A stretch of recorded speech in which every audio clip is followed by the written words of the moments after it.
Hello everybody and welcome in to the Lioness Cup. I am Cairo, joined by the wonderful Hazza GC on what is Playoffs Sunday. Hazza, we've seen these girls come up against one another. It's been a marvellous tournament so far. That it definitely has. A few surprise packages yesterday, and we will have them on stream for you coming right up. First game is going to be Gamax Light versus Alternate Attacks Ruby, and I couldn't be more excited to dive into this one. Gamax put on a strong performance yesterday, but they are playing with a sub for today, so that could change things. It could change things, but I mean, all throughout the Swiss stage, as you said, there was a lot of kind of surprises, and I think a big one being Gamax and the way that they were able to almost dismantle some of their opponents on stream. Yeah, no, I mean, on stream, they won the one game that they played, right? And it was against a Mad Lions side, which we know to have won the most recent Game Changers Contenders series that we had. So, I mean, like, the bar was set pretty damn high, and I think that they were able to vault over that quite easily in the end. We saw some pretty one-sided games across the board, but pretty much the majority of teams that we actually spectated through the Swiss phase have made it now into top 8. So it's nice to have a little bit of continuity, keep building those storylines, and see where we end up at the end of today, this Sunday, because we will obviously return next week again for just the continuation of this and then wrapping up the tournament as a whole.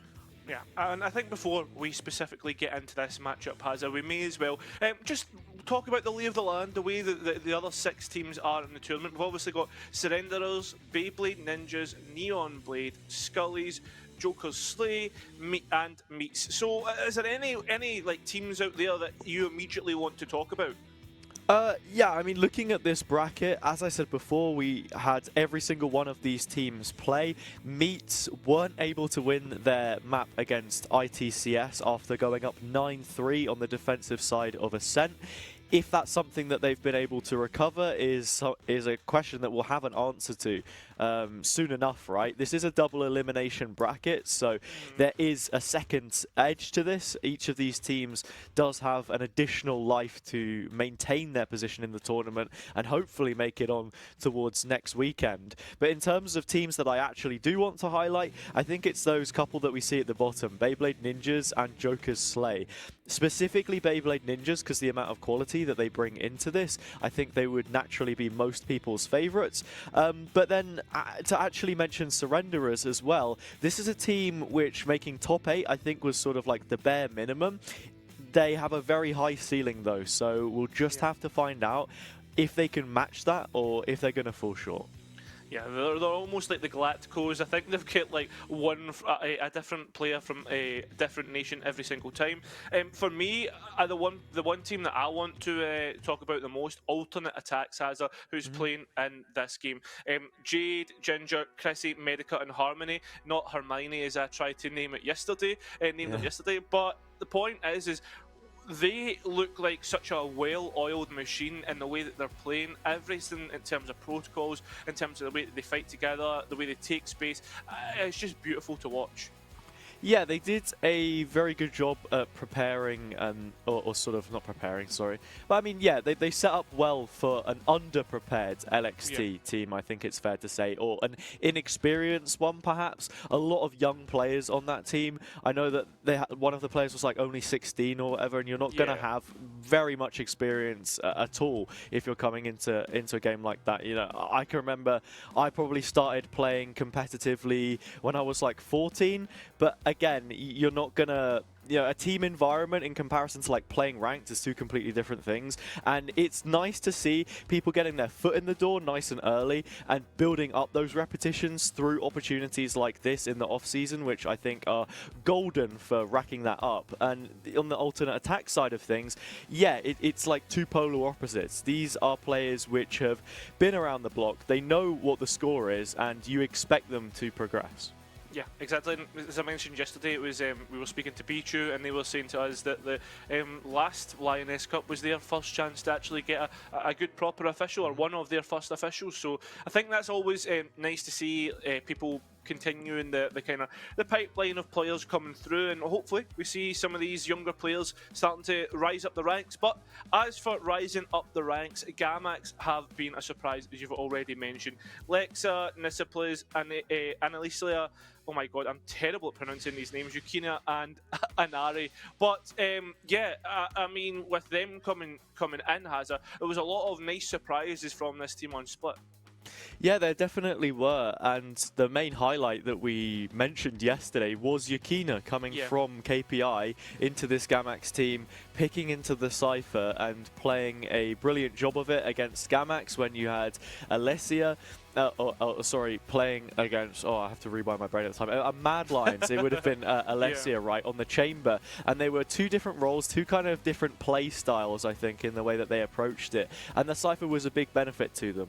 However, and this is where I make the big however, because I believe that Yukina is the player that has been subbed out for this game. Not sure what the reasoning behind it is, and it won't be called into question, but I think the fact that this player is absent, someone who was so instrumental to their performance and individually contributed a lot in the server, it's going to be a big miss. Whichever way you flip it, I'm not too sure how that's going to look, but we do have the veto prepared for you now. Yeah, exactly. Veto up and ready, Hazard. So let's get into it then. Sunset split straight off the board with Lotus and Ascent being picked up. It seems Alternate Attack is going to be picking up Lotus with Gamax picking Ascent. And then last but not least, we are moving towards Haven. So I think this is a really vanilla map, Veto, when I first look at it. The only reason you're saying that is because these are the only 3 maps that we actually saw played yesterday. The other one, of course, being Split, and naturally that comes as the initial veto from Alternate Attack's Ruby. They saw how good Gamax were at it yesterday and immediately remove it from the pool. If you can beat a team like Mad Lions on that map where I believe they ended up... No, they didn't, sorry. Mad Lions, that was the one map I believe that they lost in their grand final match when they played in-game changers contenders about a month ago. So yeah, that gets vetoed. Starting on Lotus, Cairo, how do you feel about this one? If you jog our memories back to what the Haven composition looked like for Alternate Attacks, there could be a fair bit of continuity there. I'm not sure if we'll be seeing any additional controllers come in though. Yeah, I mean, I don't know if we will see. It's going to be it's going to be really interesting when we get into it, though, Hazard. I think Lotus almost demands a second controller just because of the way that A works. I mean, we have seen it work with a single controller many a times, whether that be the Astra or the Omen, as that primary smoker. I think there's many ways, and I think it will come down to the personality of the team. But with a very methodical and well thought out Alternate Attack, I don't see why they wouldn't go for that second controller. Yeah, and you're always going to get good value out of having a Killjoy player on this map. So after Chrissy's performance yesterday, this should be a map which she thrives on. Heading then into Ascent and finishing on Haven.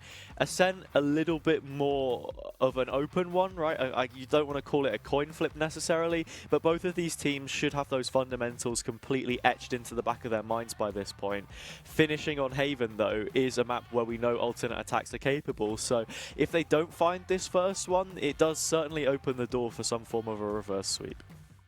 Well, that's it. It's such an interesting best of 3 veto. I think, like, when we think to certain picks and what's being brought forward, Hazard, I always feel as if when you pick into maps that everybody should know, like an Ascent, it's actually like what the second map that we'll be going into.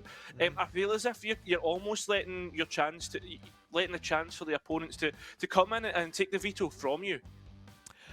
Yeah, in a way. I think, to be honest, this is a conversation which my opinion has flipped on a little bit over time, because initially you would consider that if a team has picked into Ascent, and especially at the lower tiers of gameplay, then you're inviting the possibility for that to be a much more competitive affair when otherwise you lose the inherent advantages that you would from your map veto. But at the same time, people choose this map for a reason, and there are certain ways in which you can innovate that ends up becoming the main differential factor that you get between two teams, because if you come into Ascent with the same defaults, the same protocols, same rotations, etc, etc, etc, then it is just so easy to read at times, and especially from an attack macro perspective, we saw that read into a lot yesterday. You think about the ITCS and the Meets game that we had, both teams putting up 9 or 10 rounds on their defender's side respectively. Like, you've got to bring something new to the table. Yeah, it can be hard to offer that kind of variation, but it's just about little nuances with the utility that you can try and flex in, and having that strong foundation which will serve you best in that situation. And for alternate attacks, yeah, they look really good in that extent. Yeah, exactly. They'll look great in the fundamentals, and I think that will be a great challenge for Gamex to try and break them. Lotus probably demands more of the same in a sense, with the way that it's the 3 sites, and on an attack you need to have a strong default, you need to have strong protocols in terms of, as you say, rotating across the map. If it's putting pressure on C and then faking or kind of scaling up towards A, this is stuff that these teams will need to think about. Yeah, for sure. I mean, Haven, like Lotus, requires that you have a greater scope of the map. There are 3 sites, and naturally that means there's more to think about, and something else for us to think about here is going to be agent select. So we have that ready for you now. We can get a look out, or we can very shortly get agent select for you. I thought that the man in my ear, as Meg was calling him yesterday, was telling me that we had it, but no, we don't. We're getting very close to it, and we can think about it shortly. So, yeah, it was tantalisingly close.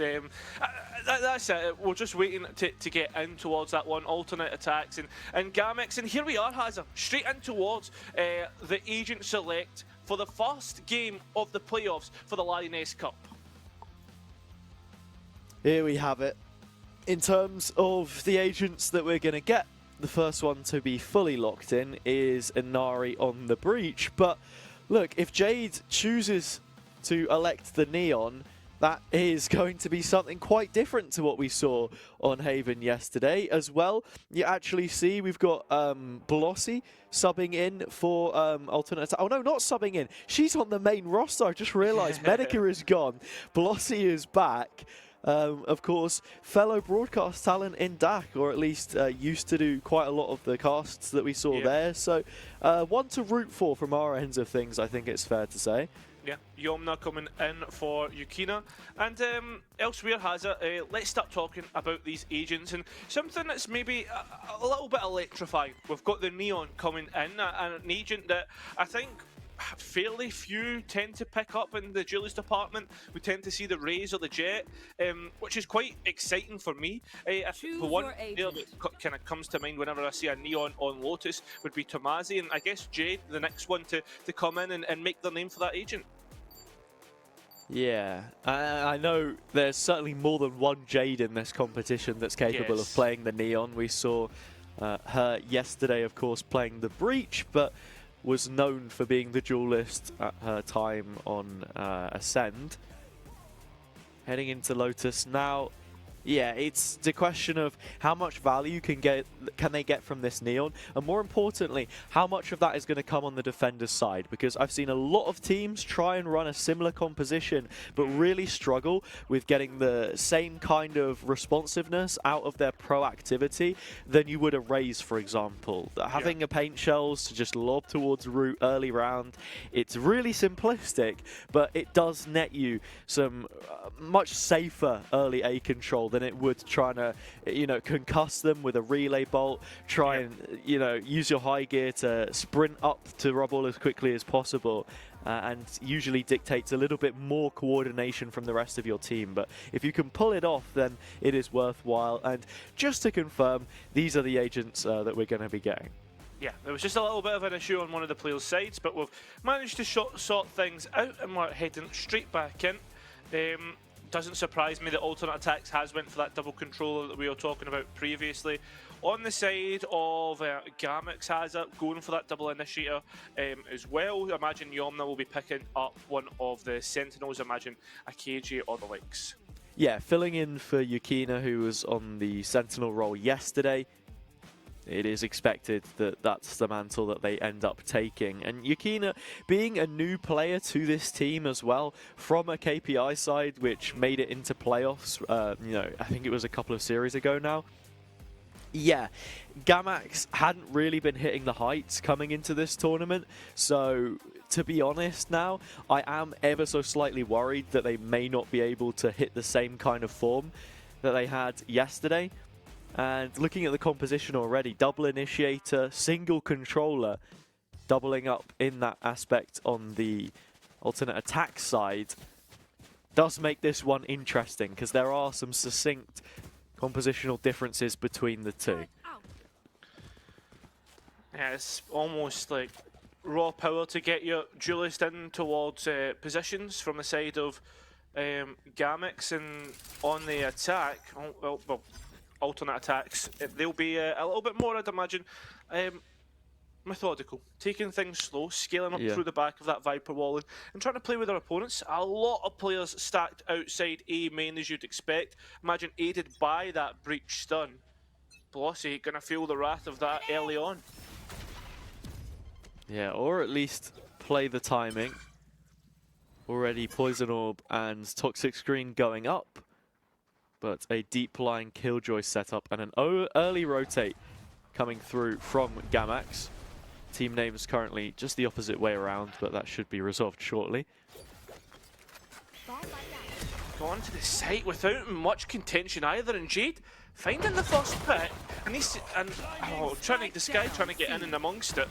It seems already alternate attacks able to take this site for pretty much free. Yeah, well, not for free. It comes at the cost of 3 bodies which hit the deck. Yomna manages to eliminate the lurk of Chrissy, and Inari disengaged before giving their life away in a costless affair. So back to a 2 versus 3, and with a couple of players already tagged up, there is the possibility that work can be done here, especially with a Sheriff in the hands of the sub player Yomna. A lot on her plate, and unfortunately enough, catches plenty of damage before making it in, and the crossfire is impenetrable. Alternate attacks will be finding the pistol. Yeah, worried about how that site setup was looking for C, obviously. It was nice breach utility all in all, but in fact, was it a breach utility that actually flashed their own player? I'm not too sure, but anyway, Lexa completely blind there, and C-site, I mean, Jade realistically got to bend without much contention, has it? Yeah. I think that in terms of what the defensive read was there from Gamax, they made the right decision. Yeah. You had some nice early pressure on A to force alternate attacks to at least re-clear or then set up for a C hit, which they did. And again, you had that deeper Killjoy setup to allow for it. This time, it is going to be the turret on B with another C stack. But here, the dog just struggling to make it through the legs of Blossom.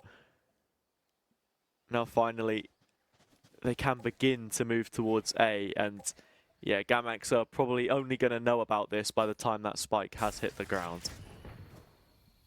Yeah, there's a couple moving. I think they must think it's B with the way that the Guiding Light went through main. But yeah, as you say, on towards A. I mean, the post plant will already be set up, unfortunately, and then as for the 5 players and where they go, I guess your guess is as good as I. They'll probably try and flank through here or play as a kind of 5 players. Yeah, it was Chrissy breaking the turret on B, which has given Gamax a little bit of information now as to what exactly is going on. And like you say, post-plant setup, Chrissy can actually just sit super deep towards lobby, has the turret to watch the flank, can hold the cross here from stairs, partnered up with Harmony, and Gamax retaking us 5 from CT, in for quite the close to this round. Yeah. I mean, it would be respectable even if Gamex just let the spike explode, not allow for any of the ultimate points to be given away. They'll make a good effort of it though, as one goes down straight away. The rest of the players though look to hold on towards site, and alternate attacks are making a good effort of it. Only one player left. As Yomna picking up a Vandal, and the spike looks to explode, making this a pretty expensive affair for alternate attacks in the end. Yeah, like you put it, the noble of the 2 options, the more noble of the 2 options, is to then go for some exit kills there, try and find something, and by eliminating the Vandal from this bonus buy, alternate attacks either forced to reach in their pockets for a little bit more. We see a couple of Sheriffs brought into, but then also Jade managing to keep at least one of the Vandals. It would be the easier of plays to just have died to the spike and not given away any ultimate points, but they do a pretty good job at recuperating either way. Gamax showing us that early A presence, but this time it is a player on top of Rubble instead. Nice first pick as well. There goes Chrissy off of B main, and so goes Jade. There goes the Vandal that we were talking about previously. And I think alternate attacks are still wanting to head in towards this one. Yeah, they are now pushing the site. We have 2 Gamax lights. They're doubling in numbers, Cairo. Your worst enemy is yourself after all. Flashing into Waterfall, and oh, it might be the case actually. Flash doesn't end up catching the teammate. Blossy does pick up one, but alternate attack still behind, and the spam is intelligent as ever from Lexa. Takes down 2. And that is going to be the round over and done with. If you had any doubts in your mind, it is Gamax Light that have found this one. Well, I mean, with both teams called Gamax Light Hazard, I mean, you would expect Gamax Light to pick this one up. Yeah, hedging their bets perhaps. Yeah, exactly. Reminds me of the Complexity FaZe merger. Competitive integrity, guys. Get Billy IDK on the scene. Something's happening. Or behind the scenes, I don't know. Yeah. Well, listen. What it truly happened is now we start to get into the meat of it, the middle of the sandwich. You know, the fill-in Hazard, the one that we all looking forward to. Both teams on a rifle round, and there's a couple of ultimates to boot as well. Jade having that overdrive available if they deem necessary, and again, alternate attacks going to more of a default round as we pretty much expect them to. It doesn't look necessarily like the overdrive has been woven into the tapestry of this round. Yeah. Instead, perhaps opted for as an eco rush tool, one that can be chosen later on. Nice shot from Chrissy again. Just dictating this space in the middle of the map right now, allowing safe passage for rotation where necessary, but that safety is an illusion which evaporates in front of their very eyes. Lexa causing so many issues, and Alicia still hot and heavy in this position, finding a couple more kills and bringing us down to a 2 versus 2. And Acelia absolutely fragging out there. 2v2, as you've already mentioned, Hazan. As the rest of the players look to scale up towards A, they need to be careful of Hobbit Door. The element of Gamax has an idea after hearing those smokes go down, and especially after hearing this spike go down. The door has been cracked open, and Disciples is walking up behind with a crowbar in tow. Chrissy gets another, but the Killjoy player gets traded by their own. Ginger in a 1 versus 1, but the timing is brilliant. The peak just as good, and alternate attacks will be finding their 3rd round. I really like this play from Lex every single time up towards that boost spot, because not a lot of people tend to check it, and off the back of that, I mean, obviously it was Anacilia that really kind of brought Gamax to that position, the 3v versus 2, but yeah, brilliant stuff to kind of keep pushing, keep testing the limits of how far they can push alternate attacks default. And it seems this time the default is going to have a little slight deviation towards A. That it is. Early pressure created, or at least information gained towards Mound with that guiding light. But seems to be it for now. Lexa is going to be holding this position up close, and you have the contact taken with a very deep fault line held all the way from Bend by Inari. Alternate attack slowly scaling into this one, but a second flash on the Gamax side comes through on C. They're aware of the lack of presence outside of that site. They're now going to be heading in to rotate towards where attacks are pushing. That's really nice from Jade. There goes all the KG util down anyways. Lexa begins to clear out behind, and the rest of the players start to get close. Chrissy taken out makes this an interesting 4 versus 4 and even affair after that spike goes down. Yeah, it gives up the gun. They lose the positioning as well, but attacks on the offensive take back what was theirs. An eye for an eye as CT Spawn sits under their banner.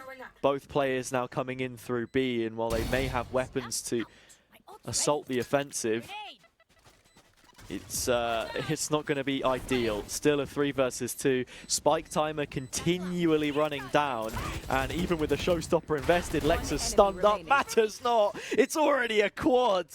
And the spike is planted back sight. It's not for her in this situation, but Ginger's found at least that initial kill. Fakes the TP. It's only a half stick.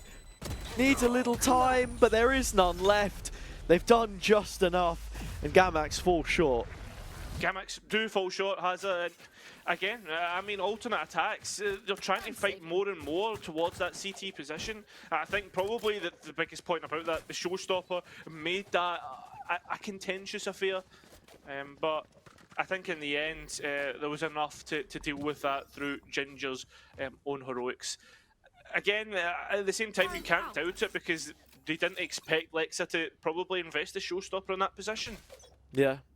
I mean, this game so far has looked competitive from Gamax, but can easily see it running away from them if attacks can keep up this form. Nice little setup prepared through B main, but the paranoia has to change its course when Jade takes this first fight.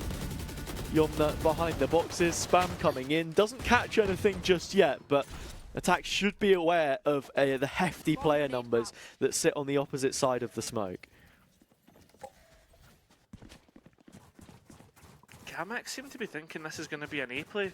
I mean, that's where alternate attacks are looking to finish things up, but with that being said, Hazard, surely you should try and get the information through the Skydog, the Trailblazer, even the Seekers.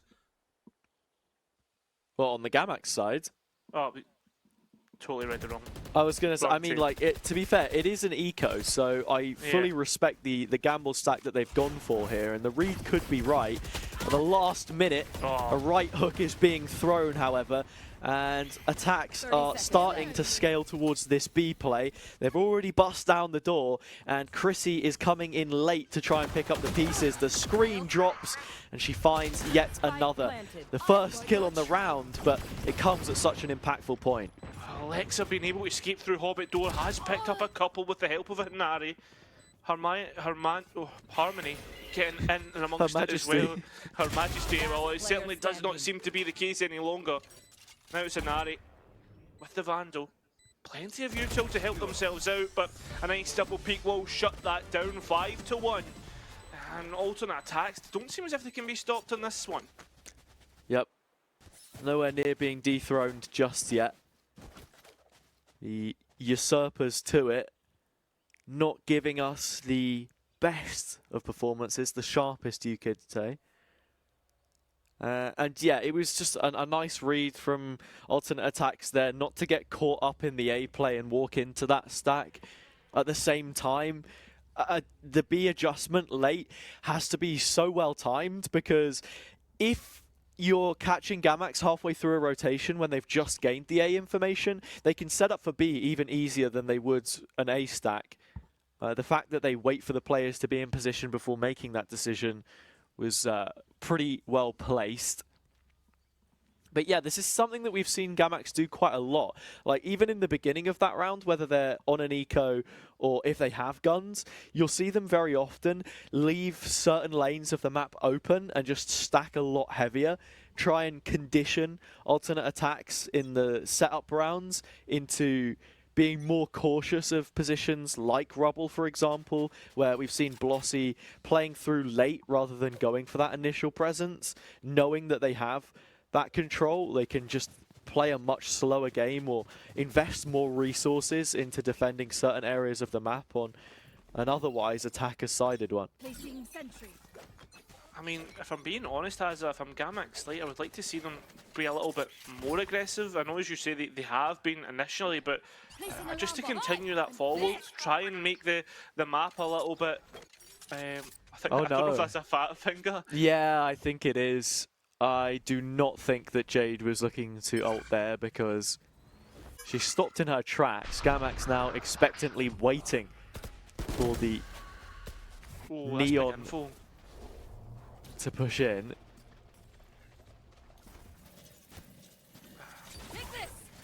I mean, Gamax got a lot of information off the back of that Omen ultimate. And now they're starting to all move towards C. And Yomna's careful about what the waterfall pushes. Jade makes her way forward. Nice from Ginger to get the trade though. We're still on a 4 versus 3. Spike plant not being making. Disciples making their way on towards site. In fact, the whole of Gamax says those players still out towards main. They can't quite fight. 2 versus 2, perhaps a stall. No, there's going to be no stall at all. The action's going to continue, it will not stop.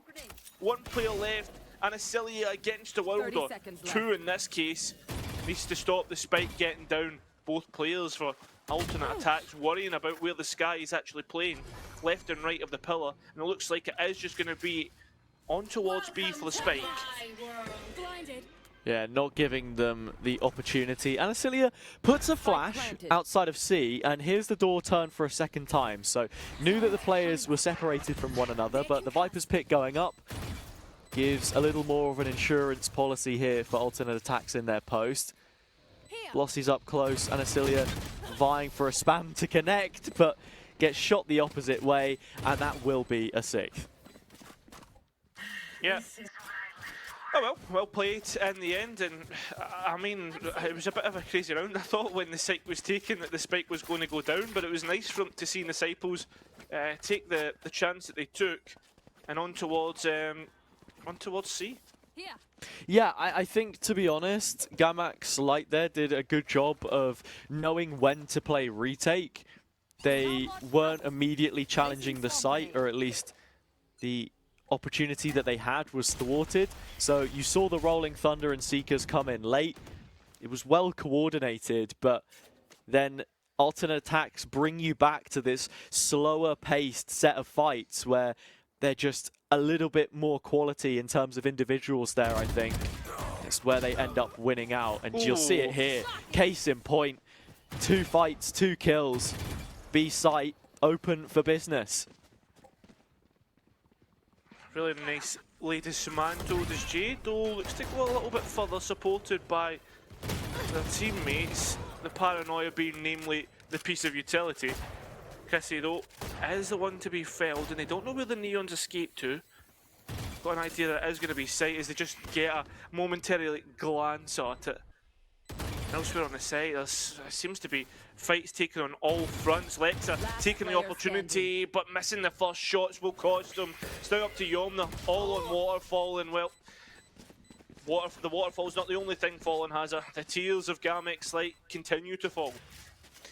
Yeah, as does the bloodshed, right? I think the alternate attacks have shown us a tempo shift in that last round, going for something a little bit more fast-paced, but at the same time, it's not as simple as just holding W and walking into the site. You have players gaining the early B main control, being a little bit wary of what exactly it is that's going on the map, where the Gamax are trying to take some space. That ends up being A, but it's a concession they're happy to make.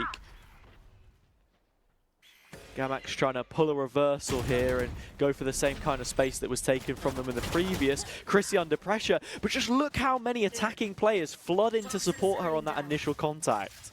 Again, this is simple stuff that alternate attacks always do incredibly well, Hazard.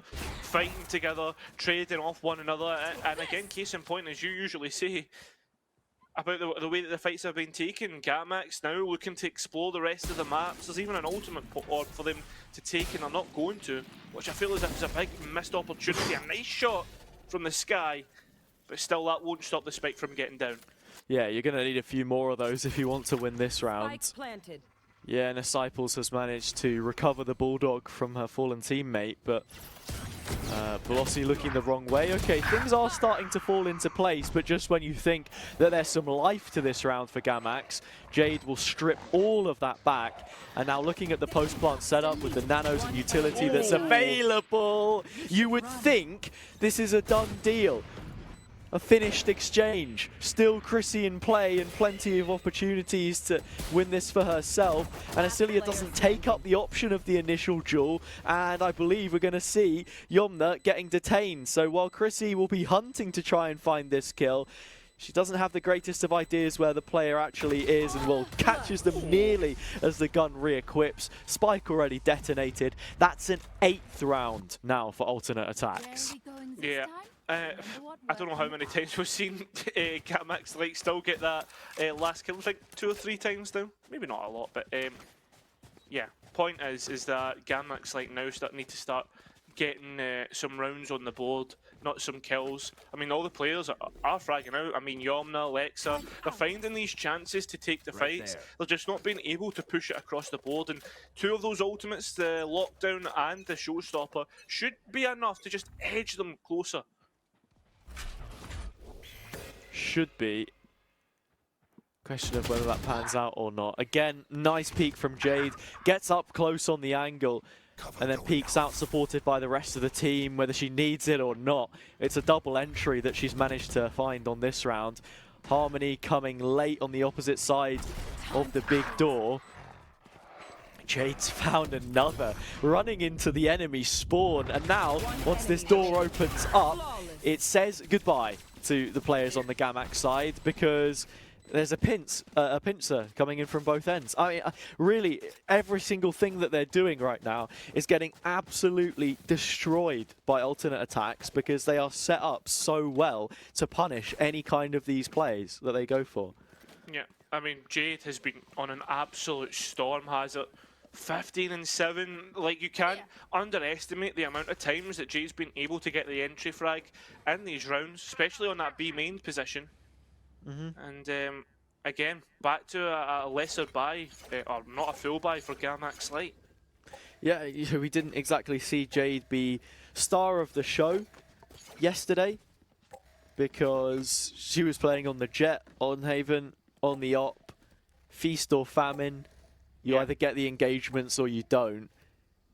This time around, the game plan on their attack side, which is where they've started, hence it being the opponent's pick, one of the few benefits that you can take. It seems as if a lot of these rounds do center around Jade being the tip of that spear wherever they end up deciding to fling it. Because at this point in time, it's not necessarily a case of them saying, okay, let's finish on A this round, let's finish on C, let's do this, let's do that. A lot of it is just stemming from taking B main control early, Gamax giving them those fights, and then, oh, okay, we can just roll the red carpet out and plant. Like, they've already done half the job for us because we're finding it so easy to punish them with our strong fundamentals. All the players look to line up outside of B, and you can quite remember Lexa on a judge, as well as a Showstopper in pocket. This is looking like a powder keg, ready to blow. But it's a contact, and alternate attacks have started here a few times. Will they clear out the judge? It's another story entirely, at least to get the trade. It was nice from Inari to combine the breach util, the stun, Aftershock as well, but off the back of it, they've got nothing. Yeah, Blossie's still playing outside of A pretty slowly. Disciples entirely by themselves, but at the same time, Blossie perhaps slightly intimidated by the prospect of going down here, and will continue to cycle the utility in an effort to maintain presence, or at least allude to it. They can now group up with the Seekers of Harmony in hand. I've got your trail. There's a smoke coming into the B choke, but this one's a little further away. Gamax need to play for the rotation. Yomna's got one with a nano and does have the lockdown in hand now to enable this retake when the time comes. Can't quite hit the Trailblazer, maybe spamming towards trying to get that pick, but here we go, the lockdown made. But you've also got to think of the plans, what alternate attacks they're trying to do. They're trying to take that waterfall position and get aggressive, but unfortunately for them, Gamax like able to hold fast, and unfortunately the fight's not falling away with alternate attacks. Finally Gamax break the curse. The alternate attack could put them under. 2-9 the scoreline. Yeah, Yomna channeling a little bit of what we saw from Yakina yesterday. Getting one kill and then setting up for a stronger retake, right?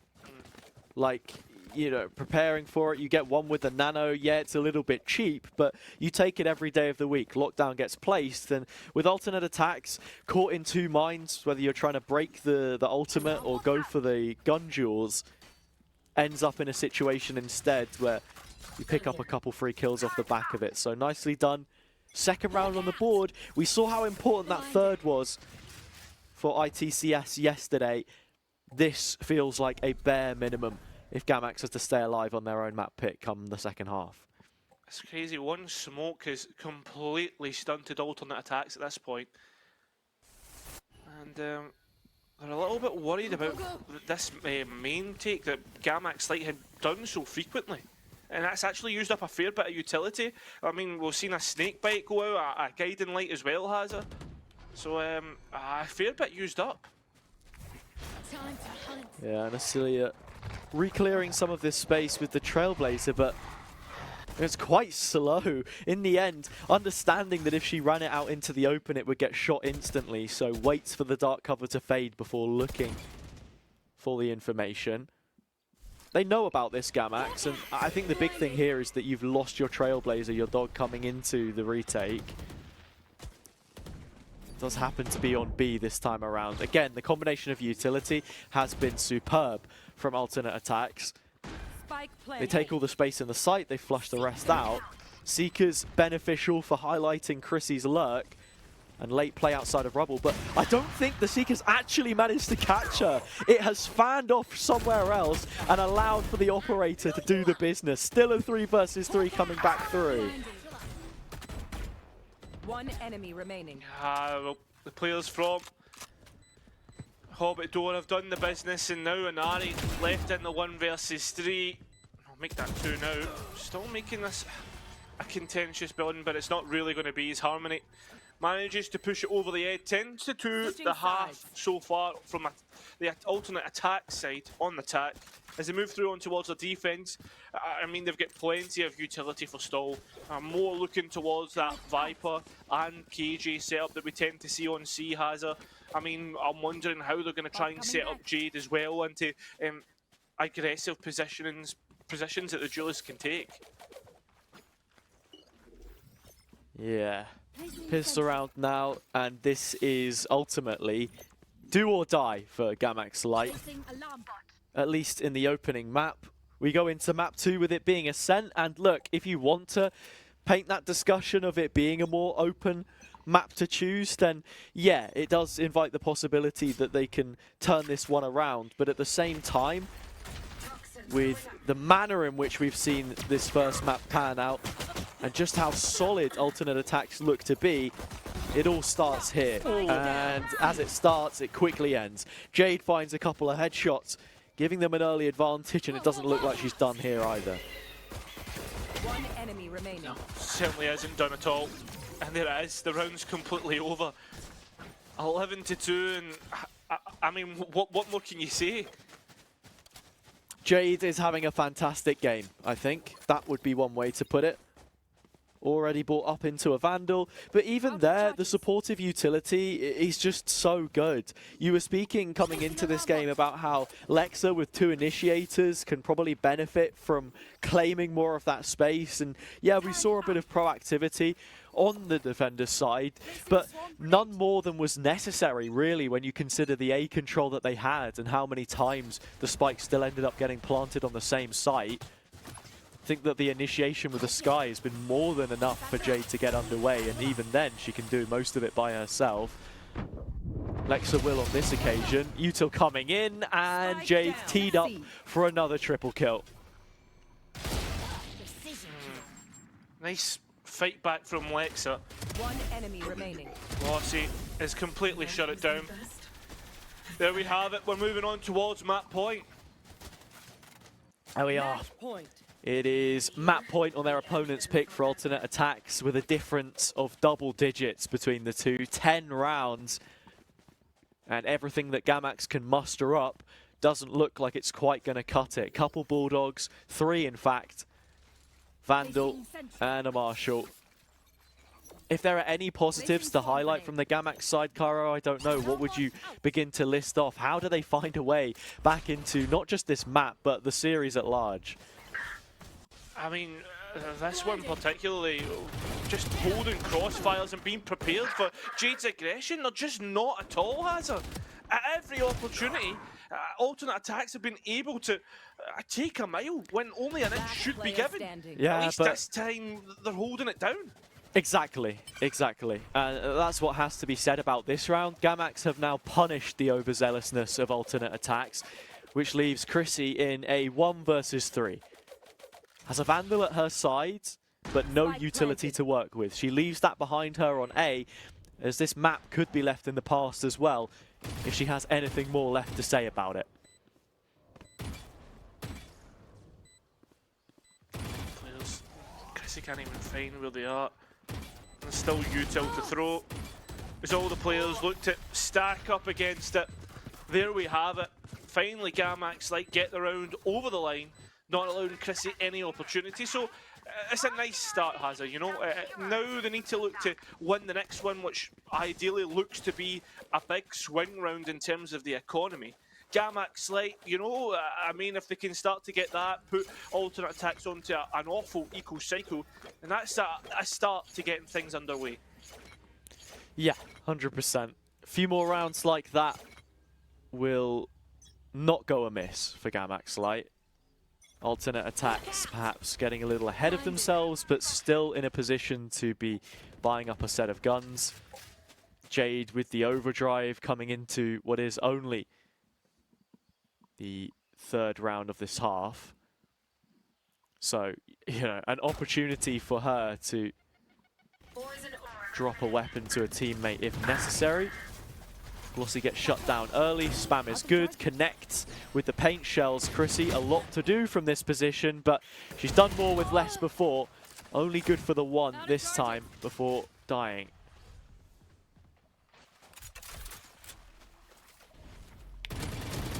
Oh, nice from Jade to take the chance to deny the spike. Still though, Gamax hold on to... Oh, what? Nice paranoia in. 2v2 and Cilia is doing the work, and so is Yomna. Excellently fought from Gamax. Just when you think that it was just going to go down alternate attacks way, they managed to push it towards the edge, and now we're on an eco cycle for the defense. Yeah, we've finally hit that point where order is restored. They've run out of bankroll for the moment, so alternate attacks required to move on to a pick and mix of pistols. Was a stinger there for a moment from Harmony, but perhaps a little over-invested for this one at least. Yomna, with the support of the dark cover, just walks straight out on A. Lot more space for them to be taking here early doors. Maybe a B finish with a late Killjoy playthrough, something that alternate attacks found a lot of good value from before. They're currently stacked up on C with a B turret, and that guiding light has confirmed players waiting outside of Mount.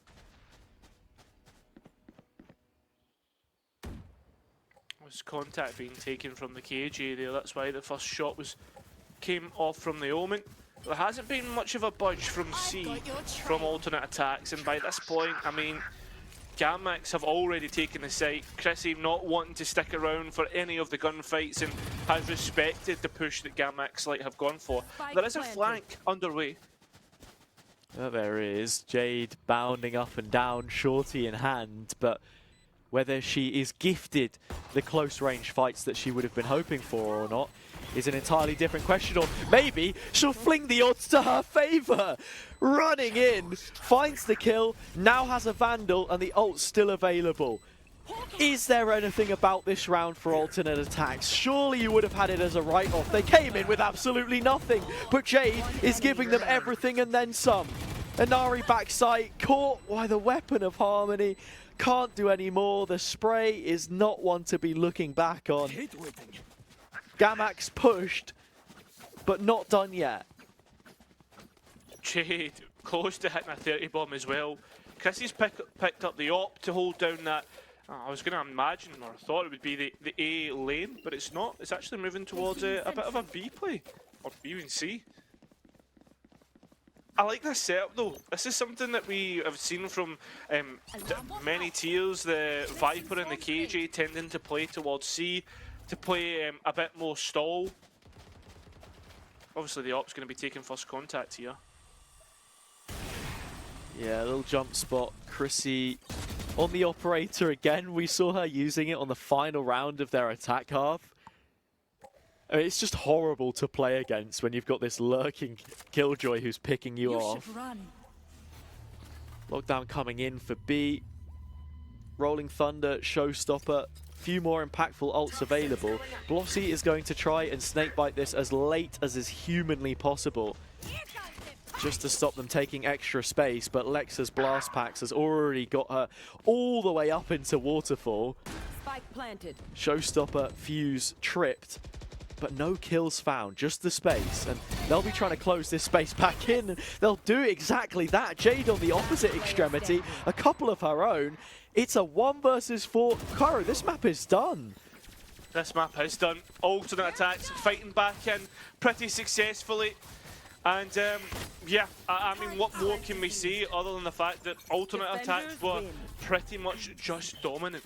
Yeah, in the end, it does come down to a real mixture of things. Like, yeah, they were super good fundamentally as a team and being able to play off of one another, but you did still have these individual moments shine through from time to time, and Jade was delivering them in a grand number. Even with probably the weakest investment that I think we saw from either team in the entirety of that map, with a shorty. She upgrades it into a Vandal, and you're in a 2 versus 1 where if the shots were landing for Harmony, there's a chance that the map wraps up even sooner. Most of that does end up stemming from how good the attacker side was, but yeah, what a statement to be making in your opening map. Yeah, I feel as if Gamax couldn't deal with the default and how good alternate attacks macro was in general on the attack, Kaza. I mean, even to an extent on the defense as well, understanding what is the important parts of the map, what how they can retake on towards B, etc. Protocols, again, as we said, the simple stuff done to the highest level, and again, I can't say it enough. Extremely impressed with how alternate attacks are playing this. I think it's ultimately important as well to mention that the absence of Yukina was definitely felt there as well, because usually you wouldn't consider Gamax to be one of those higher end teams, I think it's fair to say, within contenders and then sort of the series as a whole. They proved us entirely wrong yesterday and really demonstrated some of the quality that they can offer, but without that sort of focal point today, it just looked completely different. Maybe that's calling into question the organizational setup of Mad Lions when you then compare it to a team like Alternate Attacks and how good we know them to be. But at the same time, I really don't know. It felt like something was missing, and it's hard to put my finger on exactly what, because a lot of the reads that they had been making were okay. Again, it just felt like the execution, there was something not quite there.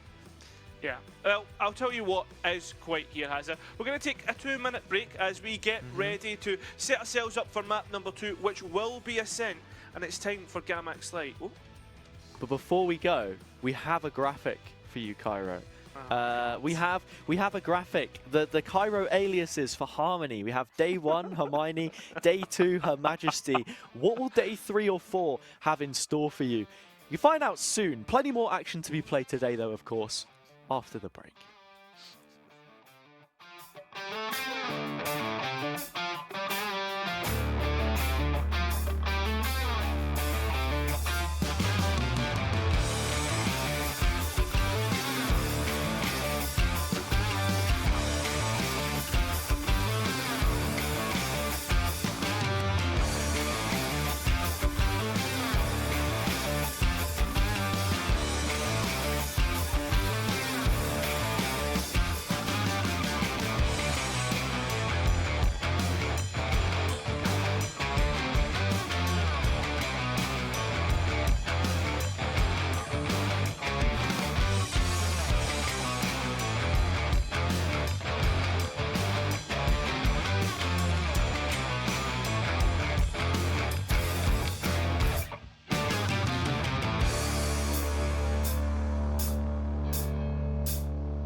Hello everybody, welcome back for the Lioness Cup here in the Women in Esports channel. I am Cairo Kaz, joined by the wonderful, the magnificent Hazza JC. How's it going, mate? We just had that first map in our first series of the playoffs. Yeah, wonderful and magnificent. Honestly, mate, I will take it. And I think Gamax could certainly do with a little bit more of that, because alternate attacks were both wonderful and magnificent at the same time.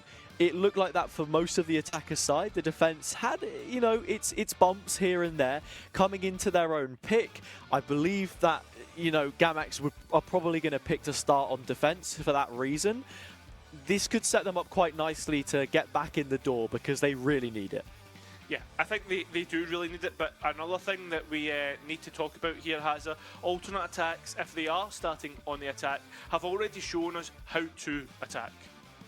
Yeah, exactly that. Composition we expect to be entirely different from what we had on Lotus, of course.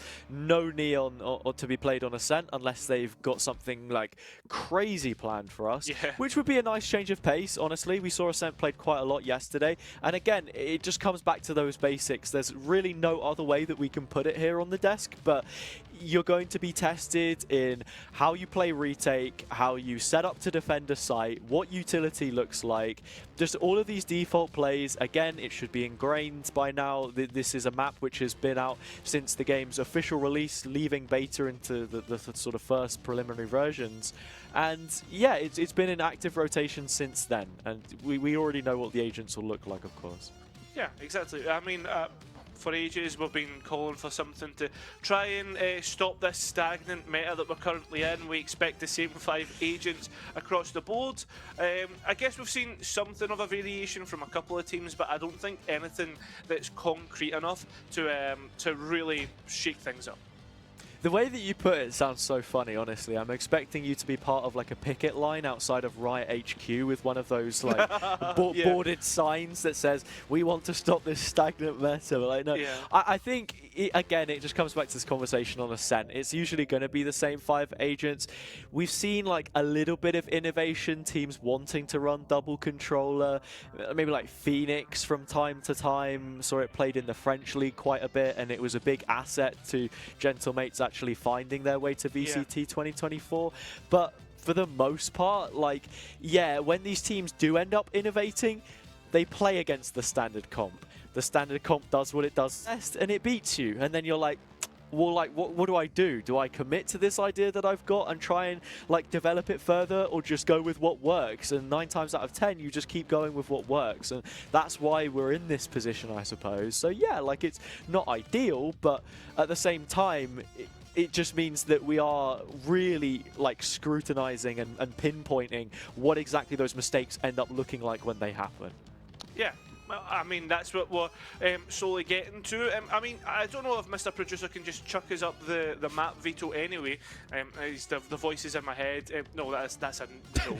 But it's a no and a yes. Yeah, it's a no and a yes. Yeah, exactly. So we can just have a look at the map veto and see exactly what we're going into when we move into Ascent here, Hazza. Okay. Yeah, looking at this one here, I mean, obviously it says Lotus Gamax Light attack. What that means, well, I mean, Gamax Light didn't start on attack, so if I'm reverse engineering that in my brain, it was Gamax Light's pick, and alternate attacks were on the attack, so they'll be on the, oh my god, they'll be on the defense here? Or they'll be on the attack here? Oh. Who knows? It's getting updated. It's getting updated. Yeah, the mothership is beaming down, and everything's it's like changing. The Google thing, right? A team of highly trained monkeys are on it right now, and it's updated. There you go. Oh, so, yeah, it's that has been updated. Gamax Light are starting on the defense. Alternate attacks, Ruby are starting on the attack when it comes to Ascent, which I think is good for Gamax Light. But the thing is, though, it's more of the same. You know, they're starting on the same sides, and I think with the way that alternate attacks was able to attack Lotus, it kind of bodes well for them when moving on to Ascent. Yeah, we certainly are. Cairo, Ascent, known for its various dishes, us given a little time now. Yeah. If you had to eat if you had to consume one of the consumables on Ascent, any of the foods or drinks, wine, ice cream, maybe some of the dead fish in Boathouse, what would what would you have? Pizza. Pizza. I think it's a fairly cop-out answer, I'm sorry. But I've got a better question for you, Hazard. Okay, yeah, I'm going to return it in the same way. But if there was a Valorant theme park, you know, a Valorant Why does this question keep coming up? For those who were tuned into the Spike Nation stream, Pavlos was running away the whole first couple play days if there was a Valorant theme park. This feels like what was it? I can't remember. Listen, it was actually, I can't ask that question on stream, but yeah.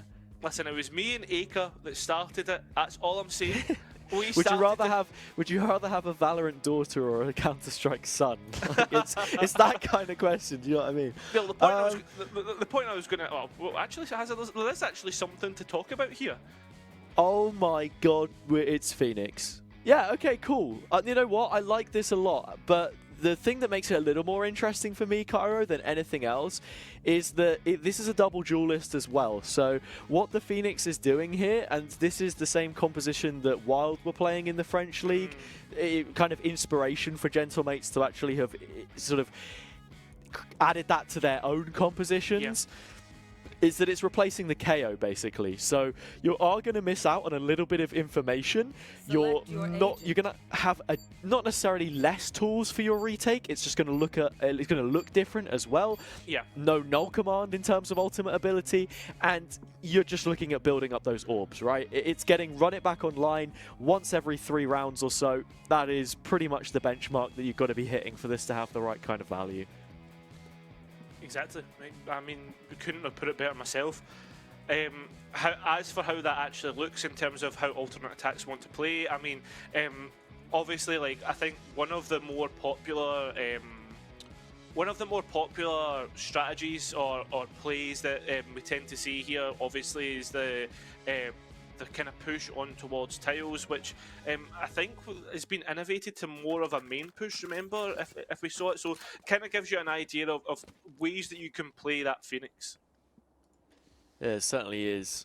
And again, when we speak of having to innovate with different compositions on this map, even, for example, a standard Vision Striker setup where you crunch the B tiles position, you have to play it entirely different. That Phoenix sort of needs to go through main instead. You put up a wall, you're flashing from the opposite side. Your Jet is going to miss out on so much of the initiation that she would usually have. So Chrissy and Jade, they've got to play as a pairing, but it's slightly different, you know, you're throwing a smoke on the ground, your Jet smoke so your Phoenix can flash out of it. They can work really well in tandem. Yeah. It's just entirely different. And we'll have to see what they have planned for us here in that regard. Well, we're underway, Hazard. And the second map of this best of 3, Gamax Light need to get things underway. Get themselves off to a winning start. And, well, they could do it with this pistol and things lining up on A main. You see the utility in hand. You see the players waiting to play the contact scenario. Peeks out at the wrong time, and Chrissy gets things going. A brawl between the two teams on A main. And it's just going to stop for a second as Blossy goes on the flank. Yeah, and Alicia's saved face here a little bit, but it's not done just yet. Yomna with a couple more has steadied the ship and pulls Gamax through their first pistol round. Yeah, that was a little dodgy to say the least, and Ari will not be wanting to watch that one back. Strafed out in the open to get a dark cover to B main, I think it was. Yeah. But, yeah, it's just them completely vulnerable. Of course, there was absolutely zero proactive information on players in that area. Chrissy already picking up a couple orbs. One through a kill, and, yeah, I guess the second is for the death. But, yeah, I guess instead, Harmony was the one that picked up the orb, so better prioritization there already as to what they want to do, and Lexa wastes no time to have their impact made. 3 kills in middle. Exactly. But yeah, nice to go towards those blades as well, especially if you're only on a Marshall on towards the next round. Yeah. I always find this jump spot hilarious to watch. Yeah. I mean, new patch, you're not here. They've put a trampoline in One enemy remaining. in hell. Spike down. That's going to be like the worst movie line ever. There are no trampolines in hell, or something like that. Do you know what I mean? Like a protagonist. Really, yeah. I was going to say, like, it sounds like a really cringe, like 80s film. You know how, Yeah. like 80s films had those really weird plot lines for films. No, like I know for what you instance, Back to the Future. Yeah. Yeah, they did get really weird with that. The whole like, oh yeah, you know your mum. Like, that's how you survive. I'm going to leave this conversation here, to be Yeah. honest, Cairo. Enough talking about your mum. Joker Slay play later this afternoon. For those wondering, Mizzy has changed her username to your mum, the same way that Chrissy has changed her username to I miss her. Man, Yeah. Game Changers community wouldn't give it up for the world. We've also got Mel, the Observer. Shout out. Her Yeah. Sentinel. Her Sentinel. Two different hers, though. Yeah. Two different hers. Does that mean I can be his play-by-play? His playboy, his colour and his play. Oh, we have to stop this, man. Honestly, I really don't know how we've been hired for this event. But look, shots traded in mid, and lucky enough for Chrissy, she doesn't take any damage from the wallbang. It is a little too far away to inflict any pain, but the Marshall shot connects this time, and another tag. Yomna's getting overlooked in this corner. I'm not entirely sure that the spike carrier is going to clear this, but Ginger, due diligence, does make light work of it in the end, and alternate attacks have all the kills in this round. And they've got all the control as well. Look at this, Hazard. There's even a flank coming through from 8, which will find an Ari. One enemy remaining. And apparently an Acilia as well. Disciples trying to make their way out, but the spike ticks away. A Bulldog, which, I mean, can really take some heads, but 4 of them, again, I'm maybe asking too much. Yeah, I think you're probably looking to play exits. There's no real rifle to be saved. Not saying that a Bulldog isn't. It's a Pinocchio rifle in my eyes. It's good, right? Like, you know, you can... I think the Bulldog excels the most when you're given those 1v1s because the burst function on the alt fire is really strong. Yeah. But Chrissy does shut it down. Now the operator in play for Lexa. This is where I start to get excited about what Gamax can do. This is where they can start to implement real control on certain lanes. I mean, as you went there last night, saw a great op in display. Yeah. So Marcus, 40 kills. Wait, wait, were they op kills? Yeah. Well, Oh, it doesn't count then. Doesn't count. It doesn't count, mate. Sorry. Oh well. Listen, I'll tell you what does count: the control of the map so far, and look towards B main. Blossy's dancing with the devil, and they don't even realise the position that they could possibly be in. Yeah. Not quite going to get spotted on this angle. I mean, Blossy, of course, playing that secondary controller on the first map, but on the Sentinel here. Again, you know, Viper plays very much in the same way on Lotus as the Killjoy does. Function, at least I should say. Yeah, that's pseudo Sentinel. Blossy and Chrissy being teammates since Angry Titans as well, so like there is some real history to this team. Lexa has been spotted, but both shots unable to connect with the former teammates and current teammates, of course, one of which has to run it back now online as they hit the site. Yeah, I was trying to get the utility to enter back in, but it's just not happening. Blossy takes Lexa completely out. They run it back, stopped, and they don't know about a Nari back site. Hopefully the smoke indicates that someone could be there. And they're just starting to investigate again. We're trying to see that flank activated. Disciple's gone from that. And here comes the old drone trying to get through, trying to swing in, but playing together is key. And that's exactly how the rest of that player falls. And Acilia out in towards the site. And as only one player remains, Yomna in the 1v1 against their counterpart will fall. 2-2 the scoreline. Alternate attacks stop what was a pretty decent buy. Yeah, I mean, the best buy that Gamax Light have had so far. And from the shots that Lexa was hitting on the Marshall, you would think the operator connects in the same way, but it's a couple of missed opportunities which ultimately grant alternate attacks control of the B site. Inari's attempting to hold on to it, but I don't think the rest of the defenders created enough problems towards Switch to actually force alternate attacks to struggle. You know what I mean? Like, they had so much comfortability. You've got them like Harmony droning from inside the site to clear backside, and it all just looks far too simple in the end. Yeah. Oh, this is... They're just waiting for the contact to be taken. There's two other players just lying in wait. There's Jade's peak, but fortunately for the players in B main, they've only got information off the back of it, and well, dealt with a little bit of, I guess, damage as well to Chrissy.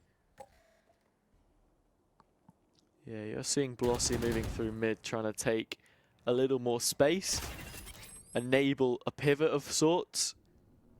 Alarm bot hit, but no peaks taken just yet, other than what we saw early on in B main from Gamax Light. Blossy, it's a call to arms. She's asking for the rest of the team to come and support her in this position. So make sure that she doesn't take this timing too early, but it is well supported. And the dart is stuck to the chest of Yomna as well, revealed up and taken down. Yeah, the rest of the players are there, and you can already see Chrissy lying in wait for a late flank to be activated. Nice from Lexa, can't connect the second headshot that they were looking for. At this point in time, I mean, what more can you say? 3 versus 2, still utility that Gamax can use, but it is this difference in weaponry that'll make the biggest issue. And the Disciples' arms are a little too stubby, can't quite reach the Sheriff. And just as soon as they look to get their hands on it, instead they will be touching the wood of a coffin. Buried, dead, in fact. Round is over. Alternate attacks have the lead. They do, and again, it's more of the same from Lotus. Again, has an excruciatingly slow default, but a methodical one at that, making sure to look at all the details that they're presented with. The two players pushing out B main, destroying the alarm bot. I mean, taking those fights and shot. Site was completely open, and again, complete compliments to alternate attacks in the way that they're playing this so far. They've even baited out a lockdown. Oh no, sorry, that's the attack. Never mind. The attackers have baited out their own lockdown to hit the site. I think the biggest issue about this though, Cairo, is that Analicia has peeked towards heaven. Nice little double dark cover. Chrissy's got to be careful with how much she spams out in the open. Of course, position noted through the wall and an opportunity for it. But Gamax have their KO ult here, and this would be a great round to use it. It would be, but do they have the time to use it? A double up draft with the knife scenario, though, is the one to finish it out. Things in terms of pace are starting to heat up. Well, down to a 2 versus 3 in favour of Gamax. Like, the players retaken, they've only got one to find, and they'll do it. Excellent from Inari, excellent from Gamax Light, and well, an excellent scoreline to keep them within touch. A nice round from Gamax Light. The fact that they didn't need to invest the null command, or at least were confident enough to get through the round without it, means that they can use it for a better purpose later on. I think now with the blades coming online for Jade as well, she could certainly be a threat on an eco round if they can break down the economy of alternate attacks. You know, the dispensing of those blades can be quite the asset. But speaking of assets, Jet players, Lexa again gets her hands on this operator. Will it be a little more lucky this time around? Recon Dart doesn't get broken out, so position spotted. Harmony wins the fight to go with it. Excellent as well with the op being downed. Oh no. It's just turned into a disaster in mid, has it? with those two players being dropped and a massive investment from Gamax Light, Swarm grenade out. they're making like- things tougher for themselves. They had the idea of what they wanted to do. It's your Jet player on the op, taking a fight, and the Sova there to break the dart. Oh, They didn't break the dart, and then they just scatter from down position. Spike has been downed in mid, and this could be good news, but the players are separated from one another, and with Yomna peeking in towards her own spawn, alternate attacks should be able to recover this without lifting a brow. Yeah, they just need to be careful of Inari re-entering in towards mid in the art. Jade will be the one to deal with it. 4-3. Again, just to keep you updated on the scoreline. I know you can read, but I think it's the ultimates that we should probably be talking about the most. I actually can't read, Cairo. Can you not? No, I can't. It's all just words, basically, right? Like,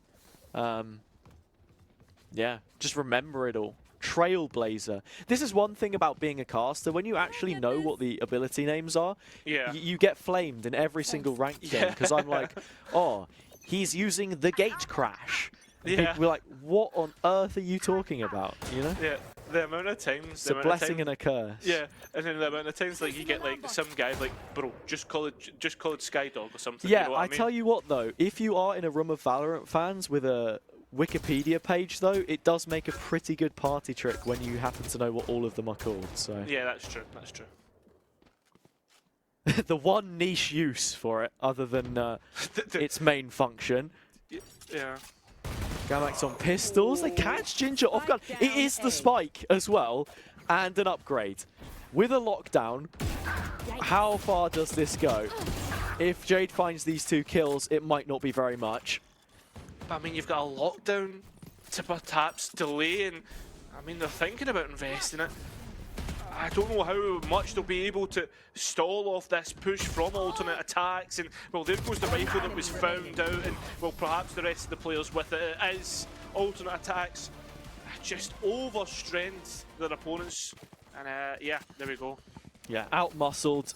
Out-muscled, Glossy has been having a pretty great map so far, and again, what your role is as a Killjoy on Ascent is always going to be just maintaining map control.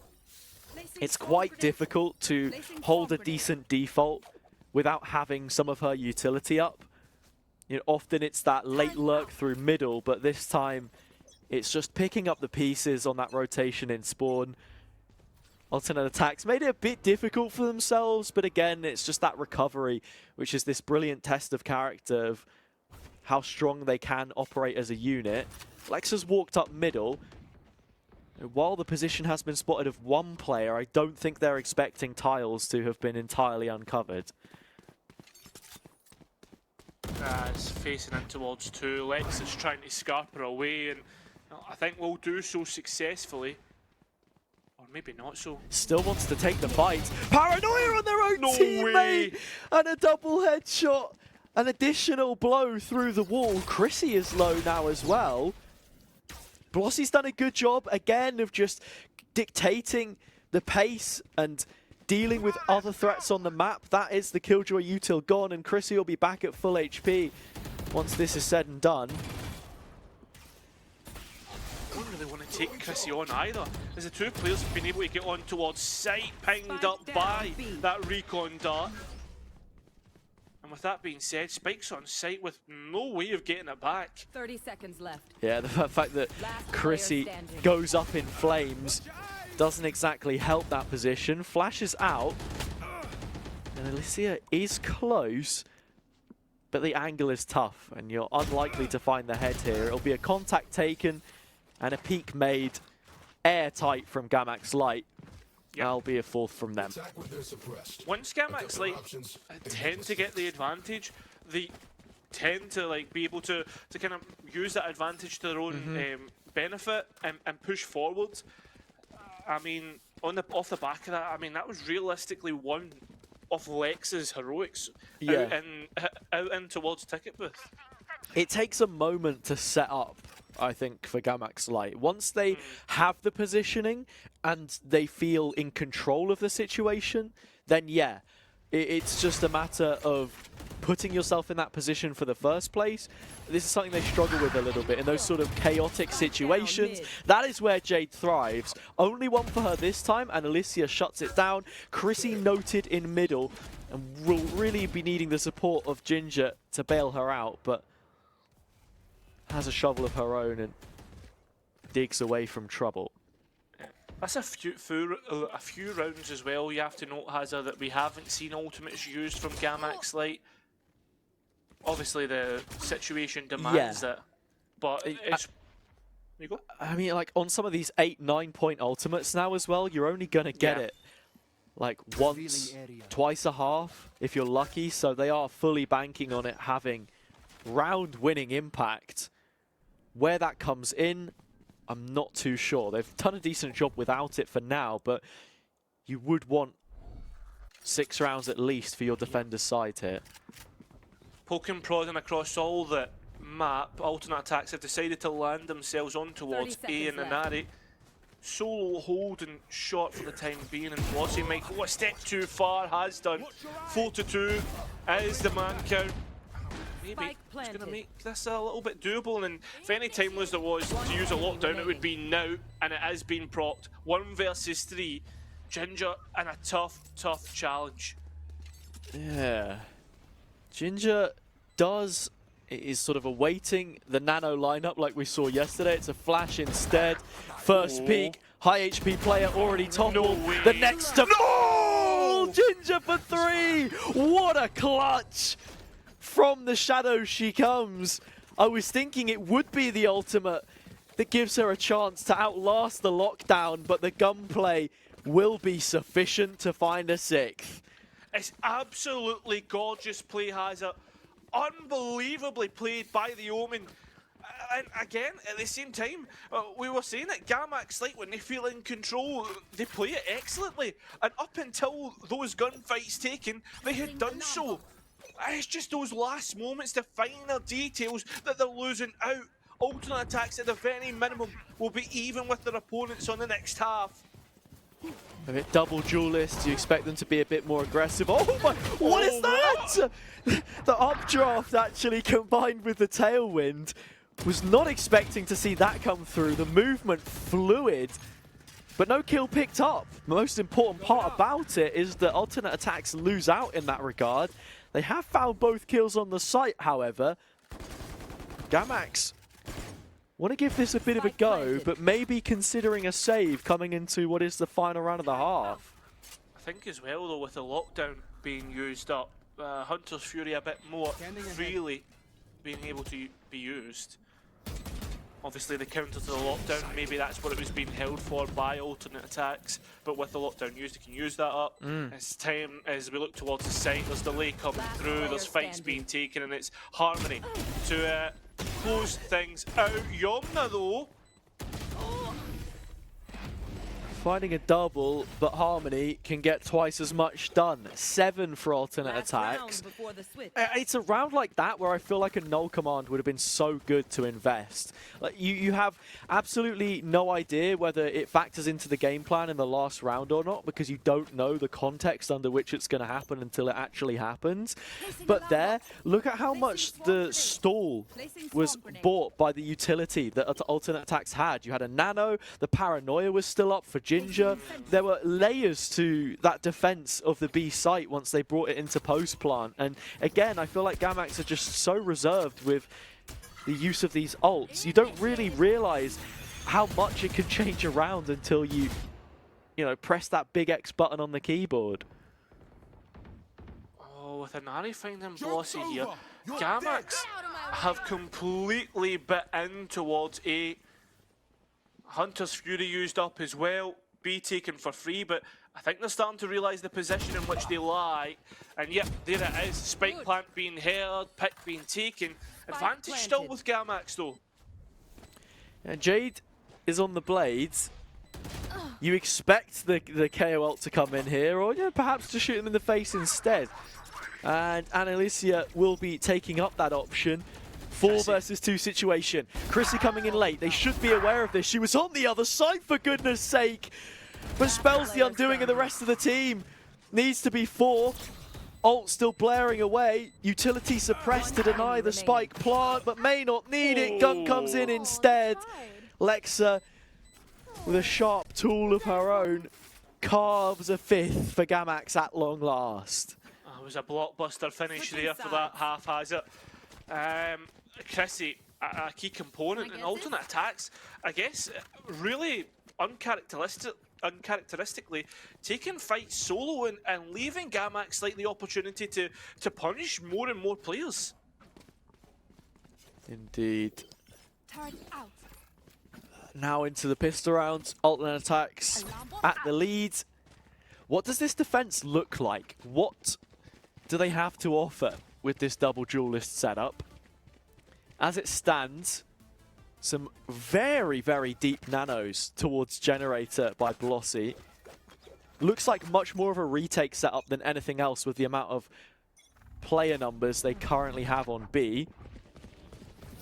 Chrissy has the flash, it goes straight past a couple players, but the shots connect. That is her work done in this round, and it's strong involvement as Jade wants in on the act as well for a 4 versus 2. Yeah, I think the damage may have already been done. You still see the layers of utility that are slowly stacking up on top. You've got a paranoia to set Jade back up. Gamax, like, they don't know where to go, whether to try and recontest in towards B, hope for someone to peek out towards them, and they're getting absolutely nothing, not a chance. Jade, even for a moment there, is probably calling for something a little more aggressive. You see the recon come through. That would have been cancelled now, but Ginger was even thinking about sending it into main entirely. Harmony needs to get cleared in their own smoke. They're not going to do it. Walk straight into the classic, and it's 2 quick kills and a swift end to the pistol round. Before it even started, it felt like it was over. Chrissy, brilliant work from her and Jade in B main there. I have to say though, Hazard, like, while a Phoenix is scary on the attack, I feel as if a Phoenix comes into their own on the defense just because of like the amount of trap plays and the ways that the flash can pop round corners without you realising it. Like, the time to pop is the fastest of any flash in the game, and it can take people off guard so easily. Is that actually true? It's the fastest in the game? Yeah. I think it's that and the Euro I was going to flash. say, I feel like the Sky Flash has got to be close as well. I think Phoenix is definitely faster than Yoru's Flash. No, they're both the same. Probably right. Harmony on the Ares. Takes down Lexa. There was Sheriff spam the opposite way. The drone's even going in to try and ping a second player. Gamax have not really bought up too much here, other than just a couple of those pistols. Not sure if Jade really wants to be facing mid on 25 HP, but she'll collect the information in her stride, which should be setting up Ginger for the initial involvement. It's just, again, the simple stuff. Holding A main with a one-way smoke so you can't realistically peek out. Players playing with one another and taking fights in tandem. They do it just there. 2 easy picks. And now the 2 players out on main are known about. Yeah. Phoenix slowly getting reinforcements as well as you see the rest of the players starting to move towards that A main. Chrissy just siphoning the information back to the rest of her team. And even the position towards Wine as well on a new angle. With someone waiting in support. A double peek here could be nasty, and it is. Chrissy falls, Vandal on the ground, but Jade should have that covered, even on low HP. And a weapon dropped, kept over. That's all of the rifles that you bought in. No casualties in the financial department. And now, like, this bonus round has a bit of venom to it with the buys that have been picked up. Yeah, it does. You're still against that set of 5 Vandals, but I mean, like, again, it's just coming back to the points that they're making. Gamax are going to also have struggled to get any kind of concrete read on how alternate attacks have set up. Because on the pistol round, it was Jade and Chrissy playing together in B main. On the anti-eco, they've reversed that, and it's Killjoy on B instead. They should have some audibles from the turret, but you've got to challenge that space first. And after how round 1 panned out and how round 2 panned out, I mean, neither extremity really has a sense of comfort about it. That's really unfortunate because Jade never got found out by the owl drone. Dash has been propped and really wants to take the fight. Does so confidently. Not even a trade, not even a peek. Taken for free and away like a ghost. Yeah. And we are not talking about Casper here. There's nothing friendly about these ghosts. Gamax will be haunted and tucked away to the lower bracket if this one continues to pan out as it is. They are fighting for their tournament lives in the upper stages. Couple more series to be played this afternoon. You're in a great position to find a couple, and Alicia can do that as well, but still 2 more on her plate if this round is to go any different. Trying to sneak out from being under siege from an Ares. As they take the peak, Blossy will collect. It's, again, alternate attacks are making Ascent defense look easy, as I hate to see it. Yeah, but again, it's just these protocols set up pretty well and nothing even too demanding in how they're doing it. One of the reasons why I like Sova to sort of be that B player isn't just for the information and like the classic spams that you'd get through the wall, but using that drone to take additional space. Like Blossy moved all the way up for a tiles peak in the previous round. Thought better of it when there was contact on the alarm bot mid. Just a bit concerned at the possibility there might be a crunch coming in. But even then, Gamax Light now on an eco. Alternate attacks, double digits. Take flight. A lot slower look to Gamax Light's attack. Trying to respect their opponents and what they could have set up. It's collateral. A utility collateral. Nano and alarm bot. Just Only small that, though. victories. Small victories. Well, that's a big victory there. There goes Chrissy, there goes a rifle. Yeah. Now they start to kind of get those numbers together. And they're sitting in B main. Not too sure what Chrissy was running there. It's maybe a Phantom. So 5 HP left on Lexa. Wouldn't expect the heavy shields for a 140 dink, but maybe light shields on Chrissy. She dies to the 145. Yeah. Need a VAR to run it back and work out what exactly went on. But all 4 players in this post plant sat inside the site on the Gamax side. Alternate attacks, yeah, they have the better weapons. What do the positions look like? Is there trade potential here for the attacking team? Looks like there's plenty of trade potential. Only issue with it was a lovely paranoia placed right on the heads of some of these players. But sometimes you just can't do much against mechanical prowess, has it? And that's what it is in the end. Totally well played by alternate attacks. And Jade is just on an absolute storm today. Yeah, all of that potential just ends up being exactly that. Potential and nothing more. Jade null and voids it. The dash on the operator, peeks in, flick, kill, I'm out.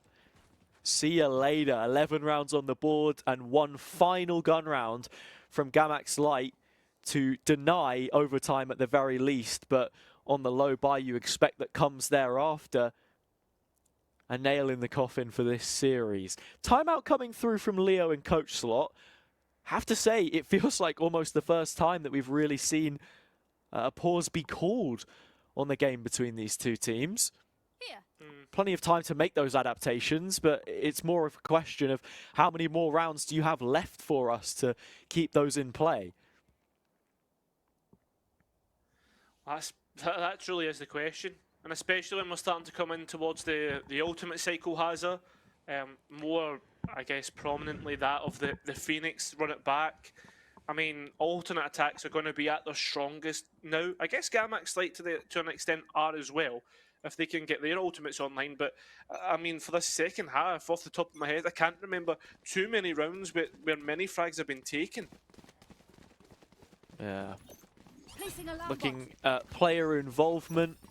Not the greatest day in the office for Disciples. I think that Yeah, some of the best games that we've seen from them so far were on the Sky, setting up other players to go for these more aggressive plays.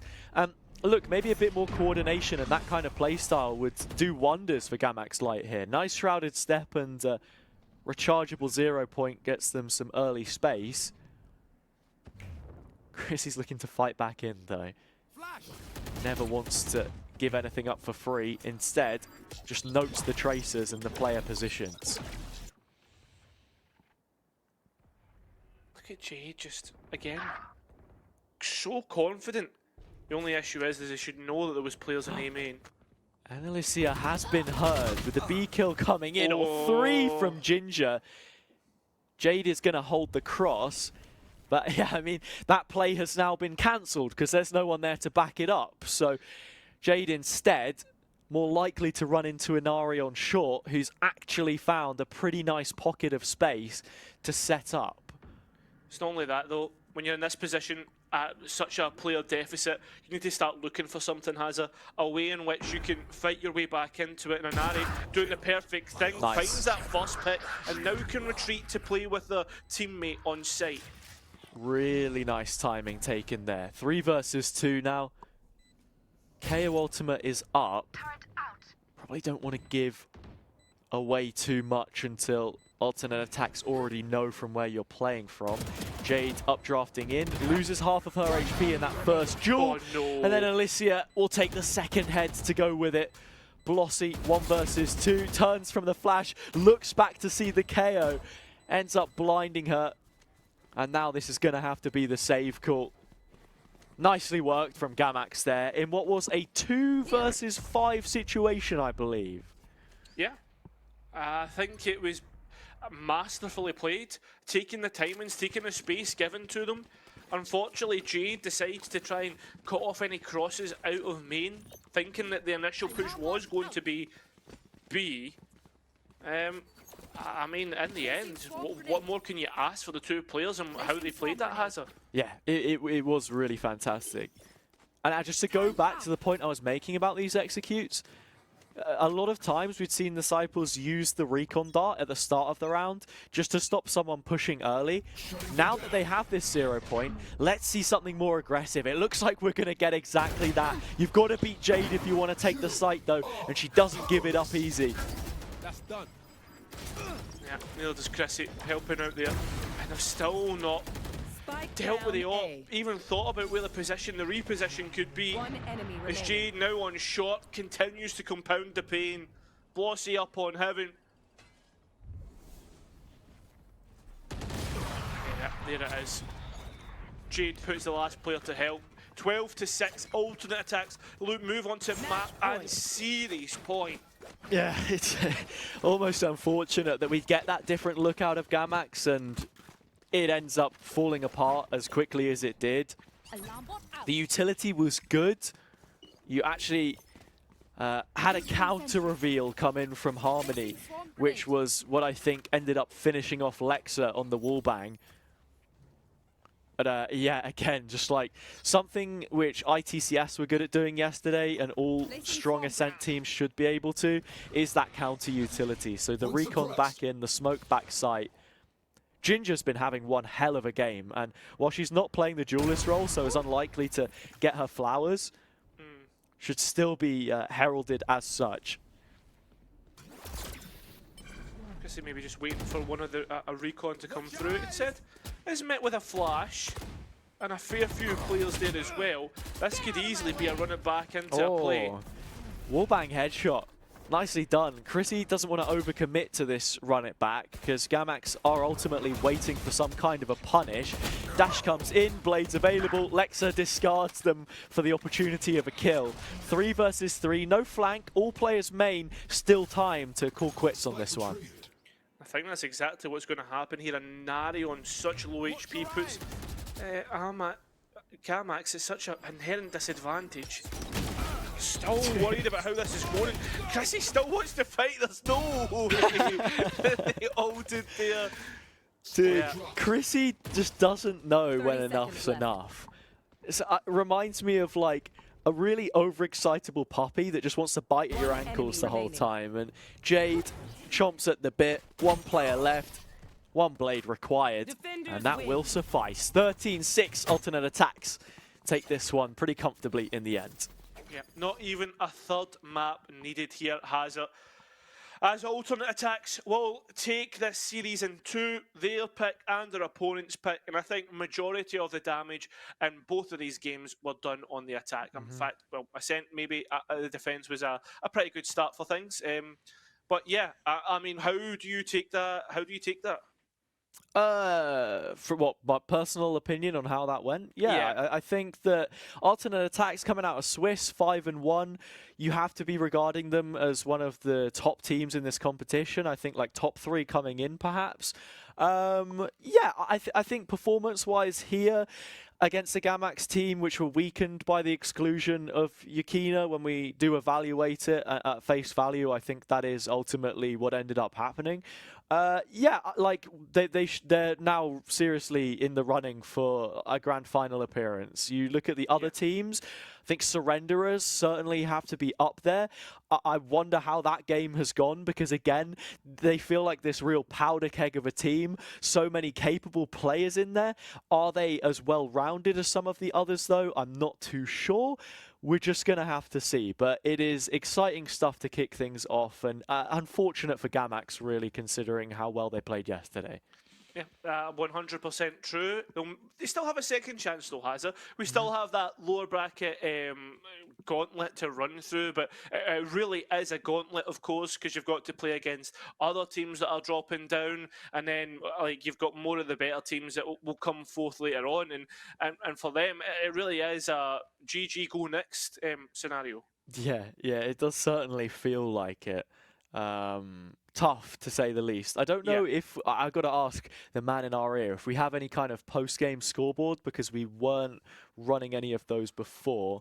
But I believe, yeah, we'll do them at the end of the sort of series, right? So I believe we can throw to a break. Yeah, we can. So get us out of your ears for a little bit, and unload some snacks, get yourself ready for the next couple of best of threes that we have coming up. There's a long day of games, plenty more to be looking forward to. We will return shortly. Don't go anywhere.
Thanks for sticking around. This is the Lioness Cup. I'm Cairo. Again, this is Hazza. And Hazza, we have finished our first best of 3 series in the playoffs. So how did that go for you? How did you feel as if that game went?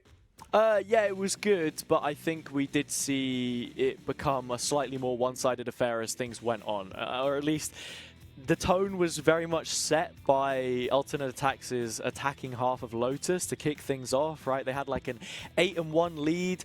Things slowly crumbled down a little bit, right? It cooled down to a 10-2, which was still like pretty bad, and then they ended up winning that first map. Coming into Ascent, close start out of the blocks, but once Alternate Attacks got a feel for things, which I think they sort of had from minute one, the game plan was always established playing with the Phoenix, and I think they did a pretty good job by the by. They didn't necessarily like work in crazy amounts of strategy, but it wasn't also deemed necessary. I think there are a lot of plays that they can maybe save in that strat book for later down the line in the competition if Ascent is a map that they wish to continue playing. And to be honest, I think they should, because again, like I said, it is that foundation which they've built which I think is really strong. Yeah, exactly. And it seemed like for me, Alternate Attacks are always flexible in their attacking game plan. They play for what information what information they can find on the map, and really poke and prod across the whole area, playing with their the defensive mind, and seeing what they can get out of it. But seeing what we can get out of it, we got a couple of stats, Hazza, to kind of go and have a look at. That we do. We have the average scoreboard for the previous 2 maps played, so all of the ACS stats that you see are across 2 maps, and the fact that Jade has managed to keep that at 373 from Lotus and Ascent with 50 kills, like, that's kind of nuts, man. That's kind of nuts. She didn't have, you know, the most insane second map, but still, an overall 2.33 KDA. Very, very nicely played. Ginger, 19 assists on the controller. Again, want to give her loads of credit for how she played that role. The final score, 26-11. I think it's nice to see like the sort of numbers combined there. But yeah, the fact that Gamax weren't able to muster up enough rounds across 2 maps to even take 1 probably says quite a lot about how different this is in comparison to yesterday. 100% agree. Shout out Harmony as well, or Hermione, or Her Majesty, whatever you want to call it. Call her, sorry. 15 assists as well, pretty decent. But let's look at who our MVP is, Hazza. Yes, let's. Up comes the MVP score. It's Jade. Shock horror. I am so surprised. Yeah, I mean, I don't think anyone else really hit the kind of heights that she did in terms of kill impact there. I don't even know if we can just reverse onto the previous scoreboard to refresh our memory. It does seem a little counterintuitive, but if my memory serves me correct, there wasn't even anyone on 30 kills. Yeah, literally, no one had even hit the next set of digits, let alone 40 or, God forbid, 50. So yeah, Jade, MVP, deserved in that department. 100% Hazza, and I think as well on top of that, one thing that I want to talk about is Jade's flexibility on duelist agents. Fair enough, majority of the time we've seen her on Jet, but we actually saw the Neon, and something that I thought was quite refreshing in terms of how she played that duelist role. Yeah, 10 first bloods is the statistic that we take away from that one. Just trying to double check if that was combined across the 2 maps, and yeah, it was. You look at the second map, 3 first bloods, and the first was 7. So a little bit of drop off in that regard, but again, slightly different game plan heading into the second. Chrissy on the Phoenix running double duelist. It didn't feel as if there was like that center point anymore, you know? Everyone was sort of fending for themselves, but you had this team aspect to it where it was in pairings, whether that's Harmony and Blossy taking some B main space on the defense, whether it is Jade and Chrissy, or Ginger just holding everything together like the glue that she was. Yeah, there was plenty of glue in this one, and Hazza, I mean, now you look towards it and you're starting to get a little bit of a feel for the tournament. You were already kind of putting Alternate Attacks as one of your favourites to win the whole thing. Yeah, I mean, you have to from this point onwards. Again, they look pretty rigid. I don't think that they've been tested to the fullest of these teams' capacity. Gamax, if they brought in Yukina from yesterday, and again, I don't want to keep just bashing this narrative, but I think it does make a world of difference when you have such an experienced player in the server. Again, maybe they could have pushed them a little bit further. We're waiting really for the sort of like the upper bracket semis, maybe even the upper bracket final, which I don't think we're going to see until next weekend for alternate attacks here, to see what it is that some of these other teams can offer, and I'll be excited to see what exactly that bracket ends up looking like. Yeah, exactly. I don't know if we have any updates to the bracket, Mr. Producer Man. Neon Blade are through, and the bracket okay, will be coming after the break. So we will return with that fully updated bracket once we have it. For now, recharge, refresh, and we'll see you in a few.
Hello, guys, gals, and non-binary pals. Welcome back to the Lioness Cup, brought to you by Women in Esports. Who am I? Where did I come from?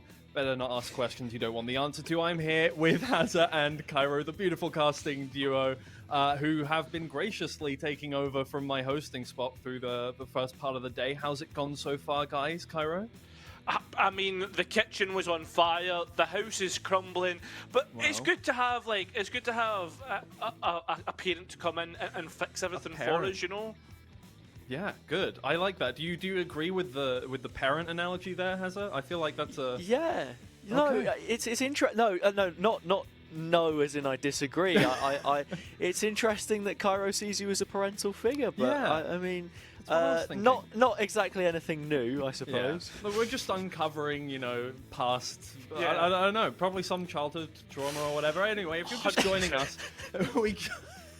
we just concluded the first round of the playoffs. Our 8 remaining teams are still all here, but 4 of them are now in the lower bracket, split away there. You can see the 4 teams that have won their games who are going to be moving on in the upper bracket. The ones you watched, guys, was Alternate Attacks Ruby versus GameX Lite, and Alternate Attacks Ruby did come away 2-0 on that one, but the ones that weren't on stream, Neon Blade Surrenderers and Beyblade Ninjas all made it through as well. I kind of only got snippets of the game that you guys casted because I was on a train and the Wi-Fi was not very good. So how about you give me a quick run through? Yeah, I think in terms of the game that we had on stream and the glimpses that you caught of it, Alternate Attacks looked a lot more well organized, well drilled, I think, as well. And again, just the protocols that they have, the time that they've spent as a team. When you look at pre-existing cores from different teams, like Angry Titans, for example, between Blossy and Chrissy, there's so much overlap, and it really does show in the server. The way that they took fights as a team, but then also the individual firepower that they had to fall back on was a perfect blend. Great. Well, obviously, we've still got some more teams to watch, and we are hopefully going to be getting into Beyblade Ninjas versus Surrenderers, a completely other side of things. Beyblade Ninjas won 2-1. It was quite a long series that they played against Joker's Slay, who unfortunately, despite the fact that I designed their logo and I want them to, continue being in the upper bracket, have dropped down.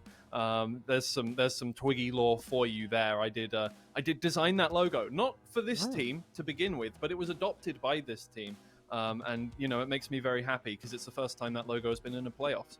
I was going to say, I was wondering, Twiggy, so does that mean that you're part of the Joker's conglomerate that is currently being Technically. built by Well- Leica? Well, that's the thing, right? I was the manager of one of their projects at one point, and I did some of their social media and made that logo, and now it's been adopted. And to be fair, when I was the manager, we didn't get into a playoff, so I'm very glad that we finally got some time in the sun. Yeah, you're part of Big Jokers, I suppose, right? the sort of Big Jokers, the overarching thing. Yeah, I guess so, right? Because that was a Project V team. This one has a DAC core, if I'm not mistaken. I'm not entirely sure. You'd have to sort of crunch a little bit. I'm thinking there are a couple Danish players in there. Maybe not. Yeah, I wouldn't call that DAC specifically. No. Yeah, I think it's fully Northern Europe, but Yeah. Look, you went with a thing and it didn't quite work, and we sometimes get it rid happens. of. Yeah, we get rid of Deutschland, put in Denmark, swap one That's D good. for another. Yeah, I was Yeah, going to say, well. if DAC was Northern Europe, then you'd be 100% You're right. spot on. Absolutely brilliant. Well done. Good game knowledge there. It's fine. That's why I'm here now. I'm here to take over. I don't know what has happened for the past 3 hours, but obviously you needed my parental touch, as Cairo said. Krea's So we- German. It counts. It counts. Okay, well there you go. It Okay. counts. There you go. So One we out are of five. gonna be watching Beyblade Ninja versus Surrenderers next. Another 2 teams who I know quite well, and Surrenderers did incredibly well in their game versus Meat. So I'm excited to see what's going to happen. Have you guys got any ideas on what to expect in this one? Well, yeah, 100%. Both teams have been on stream and have both put up some great performances, both with wins, actually. Surrenderers, obviously, I'll just introduce some of the players. Moshiru, Petit, LC Stars, and Michael, the best player of all time, has got to be Jade Moore, the Scottish legend. So, yeah, that's from all I've got to say. Any thoughts on Beyblade Ninjas? Yeah, I mean, Beyblade Ninjas, we saw them play yesterday, and if Surrenderers didn't have enough names which were, taking part in some of the bigger rosters that we've seen competing in Game Changers before, then you have plenty of quality here as well. They were the first team that we saw play yesterday. Admittedly, it was an Ascent, first round of Swiss, always going to look a little bit more one-sided, I think, especially considering they're seeded one of the highest, if not the highest, in the tournament as a whole. So I would like to see them get pushed here a little bit more, and we'll just have to find out if Surrenderers can do that. Yeah, hopefully another map 3. Would it be the first map 3 that we've seen on broadcast, I guess? Yeah, that would I be think brilliant. so. Okay. Hopefully that's going to happen. Obviously, for the players, I don't think any of them want to be going to map 3, but hopefully we will see that because we love a bit of entertainment here. That's what we're here for, good Valorant. Not any of the players' mental health or anything like that. We don't care. We want to see good Valorant. But yeah, no, this should be This sounds a whole lot like the K-pop industry all of a sudden. Yeah, no, so we're we're bringing players up, and then we're kind of going. It's up to you now. We're just going to watch you do things. I think that's a good mindset to have. Yeah, 100%. I was going to say, I feel as if, as casters and people on the desk, we're a little bit sadistic in that front. We like to see players go through turmoil, and that's where we are now. Yeah, exactly. Well, okay, so what do we think we're expecting? I know what some of the players play. What do we think in terms of the maps? Have we seen the kind of map bans that these teams are going to go for? Some favorite maps, maybe? I think that one's a little bit more difficult to call. I think one of the positives that we have coming into this is that we have seen every single team that made it into that initial top 8 bracket play on stream throughout the Swiss stages yesterday, so there's a rough idea. And we can pull apart the 2 maps. So I already said Beyblade Ninjas played Ascent, but in a BO1 it's kind of expected. The depth will be tested here. And we saw Surrenderers play on Haven. Again, another pretty likely choice to be coming through. Whether either of those get vetoed or not, I'm not sure, but isn't a whole deal to go off of until we head in here. Look, we get at least the first one, right? And that is Beyblade Ninja's pick. Yeah, it is interesting to see that if Beyblade Ninja's on attack, that does mean that Surrenderers did pick it, and that is a very interesting one considering I'm pretty sure Beyblade Ninjas picked Ascent as well as their first map in the first series that they played today, so both teams I think are going to be confident on there. Yeah, exactly, and we were having this conversation earlier whether picking Ascent, really, is it a 50-50? Is it a bit of a gamble? Obviously, with that being said, Surrenderers have some sort of idea of what Beyblade Ninjas have to offer. As for moving on towards Lotus, a 3-site map which Surrenderers showed us how to play on Haven. They banned that later on, but I mean, again, it's more of the same. Are they perhaps leaving a little bit of risk picking into that from Beyblade Ninjas? Yeah, and Split coming up last is obviously going to be a fun... I mean, look, these are very standard maps, I feel like, at this point. Everybody loves a bit of Ascent, especially in Europe. Everybody loves Split. Well, actually, that one's more divisive, but I think Lotus has kind of found its way very much into the meta as well, so we're going to see a lot of that a lot of the time. Yeah, I think if as well to just sort of add on to that point, these are all maps that we've seen so far played in the competition, and production are pretty upset about this as well. We've not seen a Sunset, a Breeze, or a Bind at this point in time, so we're pretty constricted to this part of the map pool. Hopefully we get at least one of those before the best of 5, because I'm feeling that if we do go that far, it's going to be the same set of maps in the opening 3, it's going to finish 3-0, and we're just going to never see them. See, I'm kind of frantically going through some of the vetoes that were not on stream earlier today. There has been a Bind. Bind was played between Surrenderers and Meats, apparently. I'm just looking through the other ones right now. So Sunset was played today, Scully's versus Neon Blades. So there is a possibility with the correct teams playing on stream that we do get something like that. Maybe, depending on who gets through in these ones, it might be something we see in the upper final. Could be. I mean, another thing to think about coming into this one, Twiggy, would be that obviously the breaks for the both teams are a bit different, so we'll need to see if that truly will matter when we get into the game. Yeah, for sure. Well, I'll leave you guys to mull over the agent select. Have fun with the cast. Hazard and Cairo. Thank you very much, Twiggy. Grand introduction and a welcome addition to the casting desk, or hosting desk, I should say. Already sort of devolving into absolute madness in the opening stages, but wouldn't rather have it any other way. And I think it's important to mention that point that you were making there just as we wrapped up as well. One of these teams has played 3 maps, being Surrenderers, in their previous upper bracket quarterfinal. Coming into the upper bracket semis, Beyblade Ninjas are going to be a little more well rested. Yeah, and with that being said, Hazza, you know, whether teams have used that to go and get food to keep themselves warm or whatnot, there's 2 sides to this argument. You know, one team is just coming off the back of a 3-map win where a lot of Valorant is played, and you cannot argue anything other than they will be ready to shoot. The other team, it's how they kept themselves warm, what they were doing during that break, and how they Choose your agent. Yeah, you have to consider what the payoff is, right, of adding that additional time. And I imagine that these players will probably have spent a little bit of it in the range, but it is good sometimes to just go out, stretch the legs, get some fresh air. It was 6 maps played by both yesterday, but a couple, or at least one less, I should say, on the Beyblade Ninja side. And I think something to mention about that as well, of course, is that, you know, these guys maybe had like a warm-up scrim earlier or something. Like, you know, you're not going to want to completely overexert yourself. As everyone in the server is pretty aware, like, these are players which have so much experience, so you're not exactly calling into question whether they're going to feel prepared or not, or if that ends up making a whole load of difference. I think we'll just have to see what the quality looks like when push comes to shove. So Surrender is starting on the defender's side. Beyblade Ninjas, their pick, not able to have a say in the matter this time. Yeah. With Sounders starting on the defense, you know, we'll be expecting them to be on the better side coming on to the next half. A couple of pings going out, and it seems the brawl will ensue on B main just to get things started. And here we are. The barriers will drop, and we're underway. Yeah, we are into the first of our upper bracket semi-finals. LC walking down short.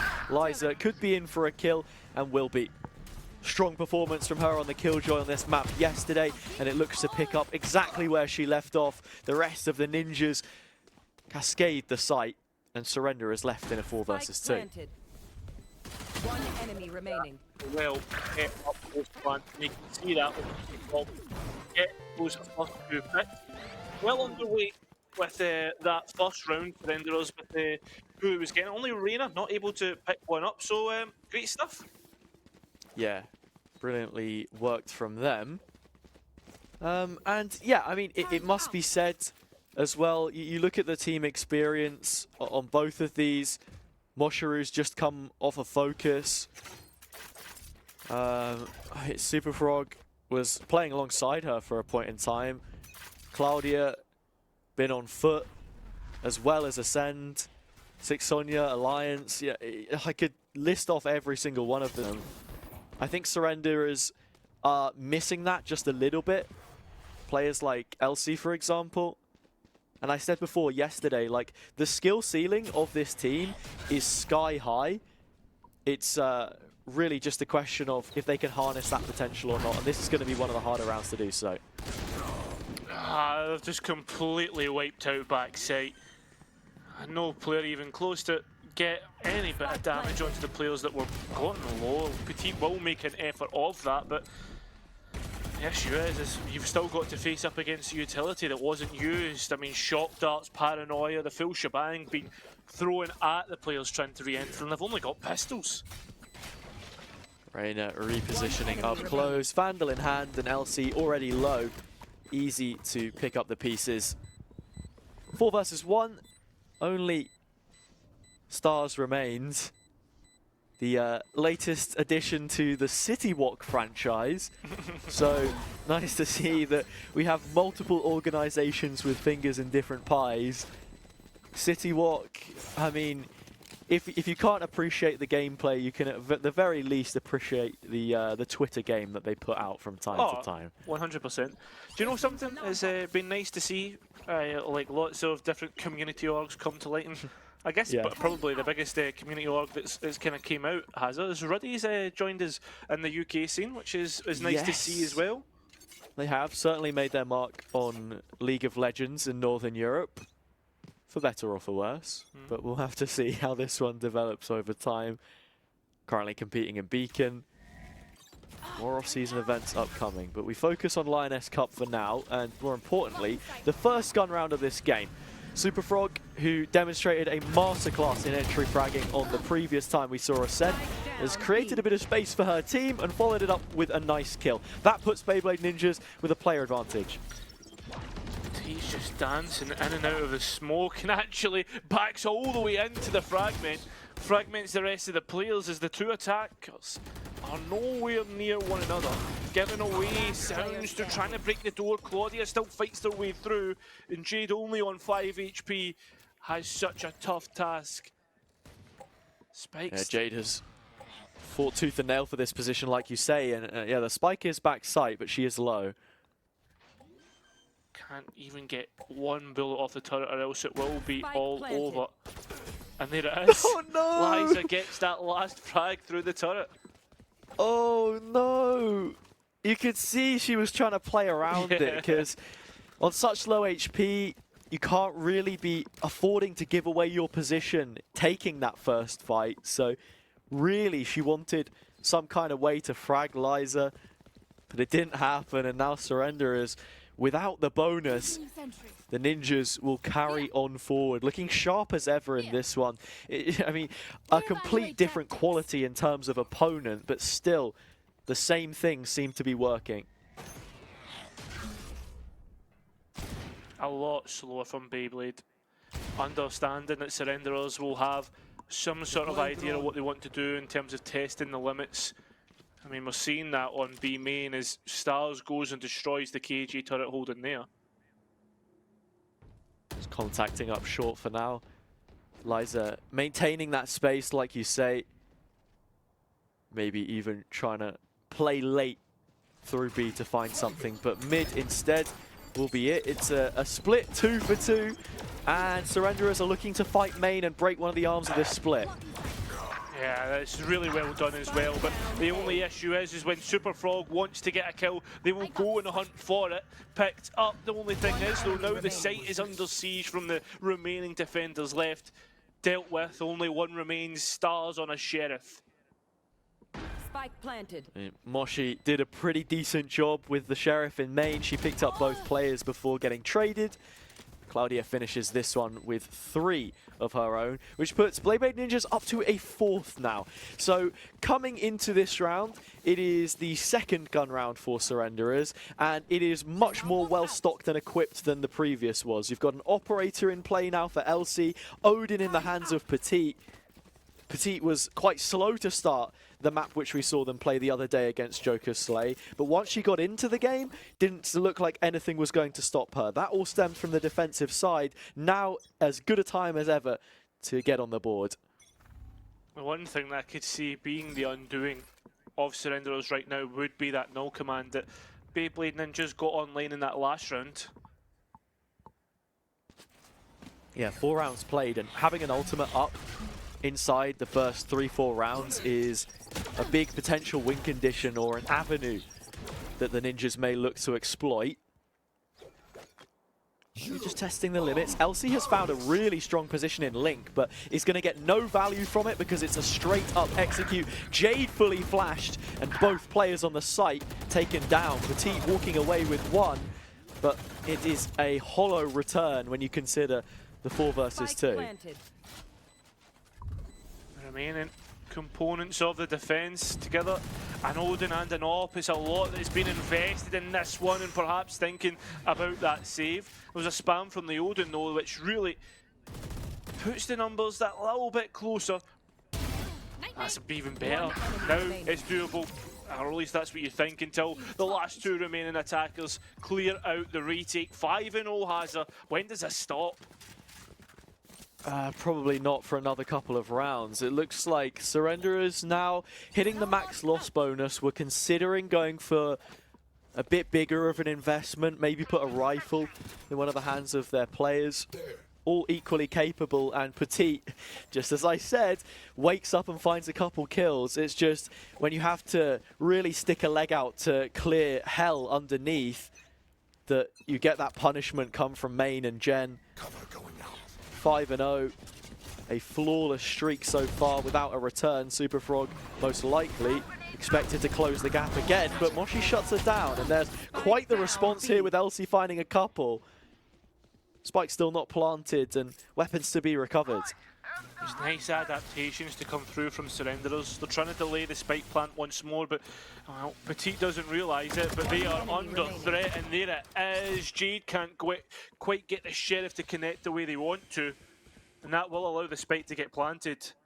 Spike planted. That's a brilliant timing from Reyna as well, just exploiting it fully, understanding that there was a window for opportunity, but then not overcommitting to a fight against Jade where it wasn't needed. And even here you can see that she's not fully certain of the situation itself. Recovers a weapon, but both players double stacked.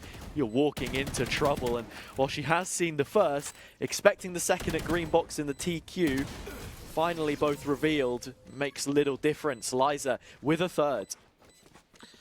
And yeah, well, that was an eco. Made it interesting. Ultimate invested as well off the back of Petit. Don't know if they were expecting to kind of try and get a couple of tags. They only ended up delaying the spike, in fact, actually cost one. So that's a big chess piece off the board that Surrenderers could have pushed towards the middle of the felt. Yeah, we'll see how the rest go, because they've got plenty more ultimates to rely on. Yeah, it's from this gun round though that if you don't pick it up for Surrenderers, you are then looking at already having lost a potential advantage on the half, which has happened at this point in time. And with Superfrog on another rollout, again just flexing the variation to her game, but end result similar scenes. Finds the kill, unaware of Star's position however. Such an important trade to be making, because now there's no safety about the site and the spike is not in the hands of the remaining players. It's the lucker of Liza left, and Moshi has all the ideas about it. Has it so far. Surrenderers, whenever they feel that B pressure, they've adapted to it perfectly. Every single time there's something added, and the additions this time are the winning formula. So whoever the IGL is, props to them and how they're adapting the site setup. Yeah, you're looking across the roster here. I'm pretty sure it was Liza that was playing alongside Frog when they were both on XL.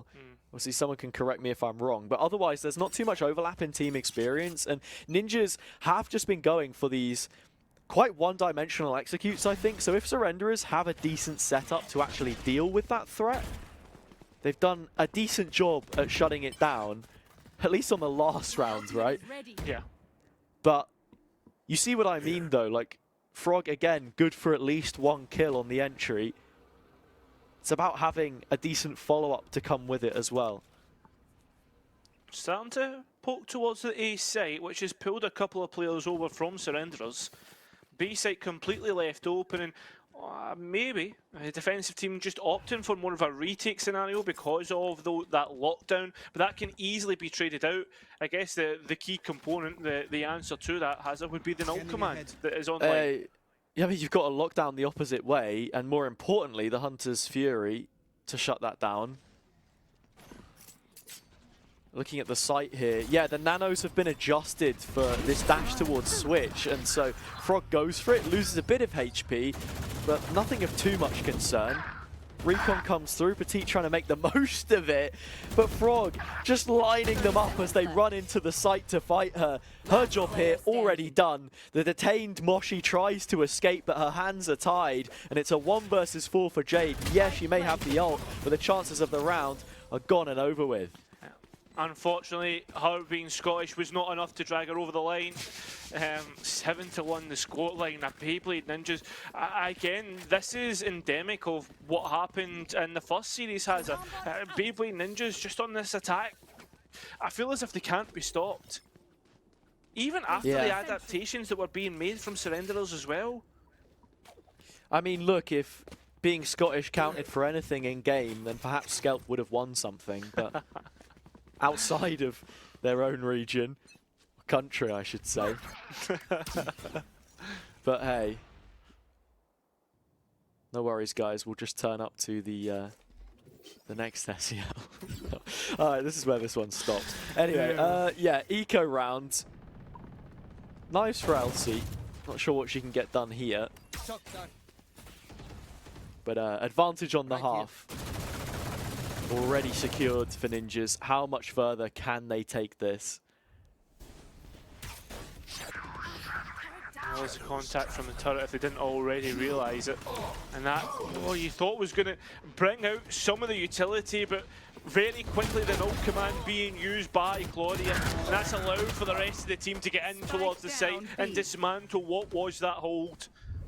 2 players remain once again, Elsie and Jade to get in. In fact, it'll just be Jade now. Again in a 1vx, left alone. Trying to create something, but again, just worried about the potential presence of these Ninjas players. Someone hanging away from the rest of the pack to finish the job. But they have created this one pretty well in tandem with one another. I said eco round. Slight miscommunication on my part there. I think Elsie opting into the blades gives her a little bit of extra credit coming into the following couple. You have potential to maybe buy into an op, but it looks like they forced a hand here anyway. 3 games left on the field for the defensive side in this opening half, and they're going to call a timeout here. Decent time to do so, but this adaptation has got to hit the spot, because if you don't find, you know, all 3 really, then this next half is going to look incredibly difficult to overturn. I guess the thing for people at home who are watching this, we don't know what Surrenderer's attacking half could look like on Ascent, but we know what Beyblade Ninja's defense looks like, Hazza, and again, it's another one where you start to think, like, if they're just as strong as on attack as they are on defense. Yeah. We only got a little look at it, I think, is the biggest thing, right? Because by the time we'd already hit the halfway mark, it was 11-1 coming into the pistol. So that is another one of the reasons why you want to see them play against these better teams, to test their capabilities. And I think you can also use that sort of phrase for Surrenderers here as well, that this is a stage with a spotlight on it. Can they perform when the pressure is on? Cover going out. Again, the overwhelming utility comes through fourth. Players trying to retreat in towards short. But a quick break and exactly what's happening. No, we're just getting an idea of what the site looks like, and still not pressing that go button. Oh no. Stay down. Yeah, Elsie spotted one. How much more can she get? Quick dash across the sight line to retrieve the Vandal. I think Ninjas have an idea of where she's playing from. 2 kills, job done. Nice bit of work out of her. With a minute left on the clock, though, there is plenty of wiggle room for Beyblade Ninjas to find something here. Yeah. That kills the release valve to allow the players to rotate elsewhere, but Spike's still slowly making its way. There will be a little bit of a delay in getting that Spike planted, which will allow the first 2 players to take on the site anchor, that being Petit. Yeah, Petit has backed up. I was slightly worried for Jade's life fighting solo in mid, but Petit kept out of trouble by the smoke of her teammate. Moshi in support. Nice flash through. Completely blinded up. Gets one. And how much more do Surrenders want to do with this? Lockdown coming in, and I think they're just going to try and play this one out for time, because Frog's either got to find all 3 or get that spike down and get out of danger, and I don't think either look like a reality. Of course, we know that to be the case now. A double up for round. 2 more really required for this one to still be on the table. And for that to be converted, we saw 2 ultimates invested, one of which is that null command, and the other, the lockdown at the end. So still a heavy investment from Surrenderers. They're not close to breaking the bye of Beyblade Ninjas just yet. In fact, I don't think they'll be able to even in the next round. Looks unlikely, that's for sure. Early aggression, Lovely. LC tagged up, teed up is Liza. Really well worked. These KO flashes, for Claudia at least, trying to reopen a site, but that is a concession that Surrenders have looked willing to make with the early B pressure that they went for. Claudia now on a fight of her own, and it's only one that she can take down with her. Elsie gets yet another.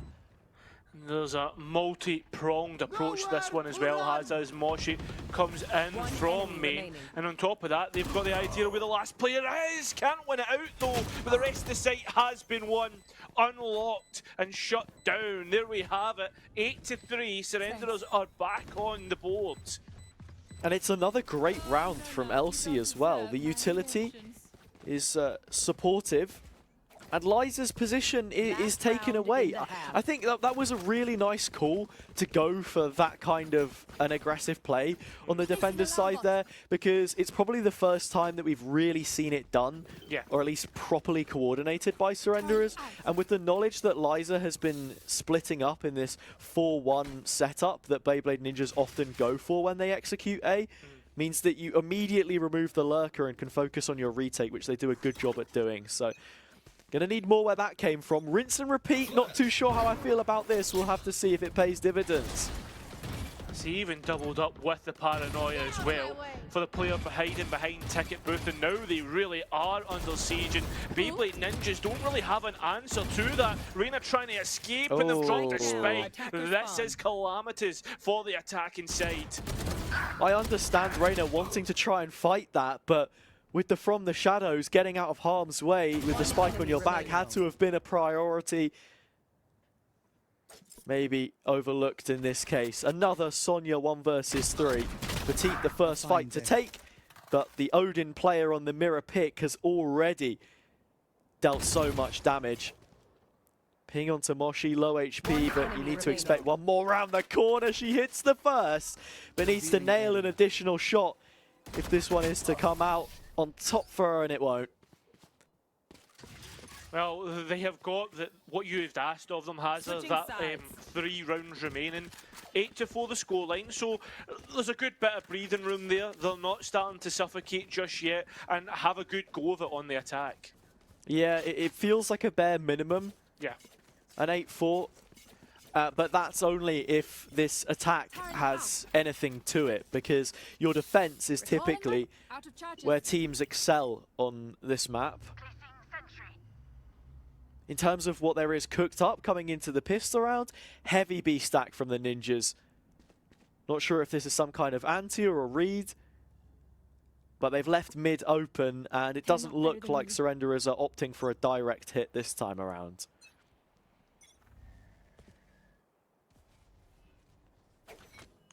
Again, as you say, yeah, really slow, taking their time. In fact, maybe moving into more of an A split instead, Hazard.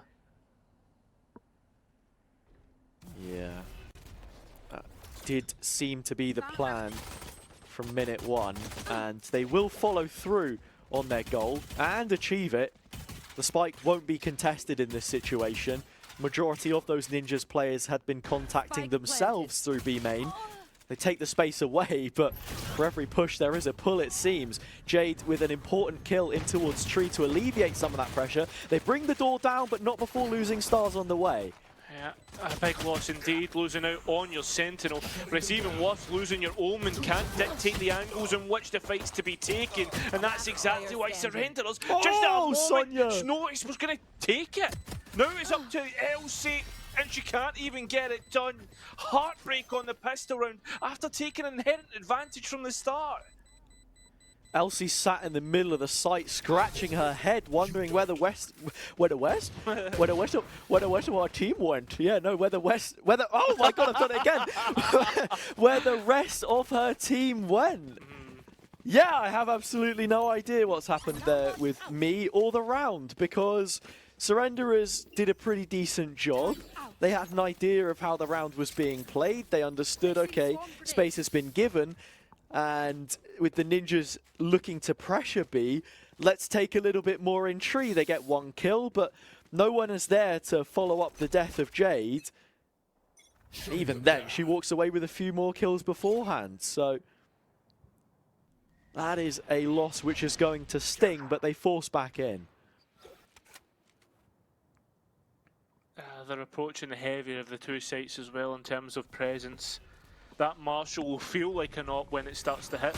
I can understand why you would force in towards this one, especially when you hit shots like that, Jade. Super Frog gets in the mix, and well, there goes Claudia. The top frag for Beyblade Ninjas. You would think it was Super Frog with how they were playing, but no. 4 versus 3 advantage taken for the attack. And a weapon taken by Frog in this situation. The Aldrome shut down by the KO knife, so no information going back in. The Ninjas have to drop in blind in a cloud of smoke. Of course, there is no real utility to help them do that. It is entirely sixth sense. And Stars seems to have everything under lock and key from the corner. Now finding themselves a 5th round, and such an important response by forcing back in there. Yeah, exactly. Keeping that gap as low as possible between the two teams, keeping the pressure up. And after 2 rounds, Surrenderers put themselves in a mighty great spot in terms of the economy as well, Hazza. Beyblade Ninjas forced to take be relegated to pistols, and now Surrenderers, they can play on rifles. Well, they certainly can. So unexpected that they find something here. Again, you're seeing how Surrenderers want to take so much more of this mid control than Ninjas ever really interacted with. It felt more like an afterthought for them than anything else. But with the knowledge now that I've found from Twitch chat, that these two teams played yesterday, actually, off stream. It was a 13-11 win for Surrenderers. Perhaps something to be taken away from what the game plan looked like. And you can see that absence of presence in mid has reinforced the mains. When you only have pistols to try and fight through, though, it's not going to make a whole lot of difference. Yeah, a whole lot of hot. A little bit of hot there from the Classic, as Rena's just running towards main into the smoke, and Elsie finally deals with it. Super Frog trying to get away with something cheeky, and it looks like they will be able to until the last minute. Jade, the saviour, and now Claudia trying to be that saviour with only a Sheriff and 100 HP known about. I think this is pretty much done here, Azza. And there's your confirmation in case you were waiting for it. We are back within 3 rounds after Beyblade Ninjas were able to establish an 8-1 lead in this game, Cairo, on their attacker's side of Ascent, no less. So the wheels look to be coming off. They have now a full set of guns to try and work with. But if this doesn't come together as they would have hoped, you have to be worried that the comeback is well and truly on. I guess the thing that would be the biggest comfort for the side of Beyblade Ninjas is they do have Super Frog on that operator. One of the lanes can be held down, the rest can worry about whatever's going on the map. And with an audible coming through from main, this is now something to think about. In fact, they're going straight into it, Hazza. Straight into an execute. The only issue is a Hunter's Fury. Bolt after bolt fires off. Only information gained, but nothing in terms of kills until Liza takes up Elsie.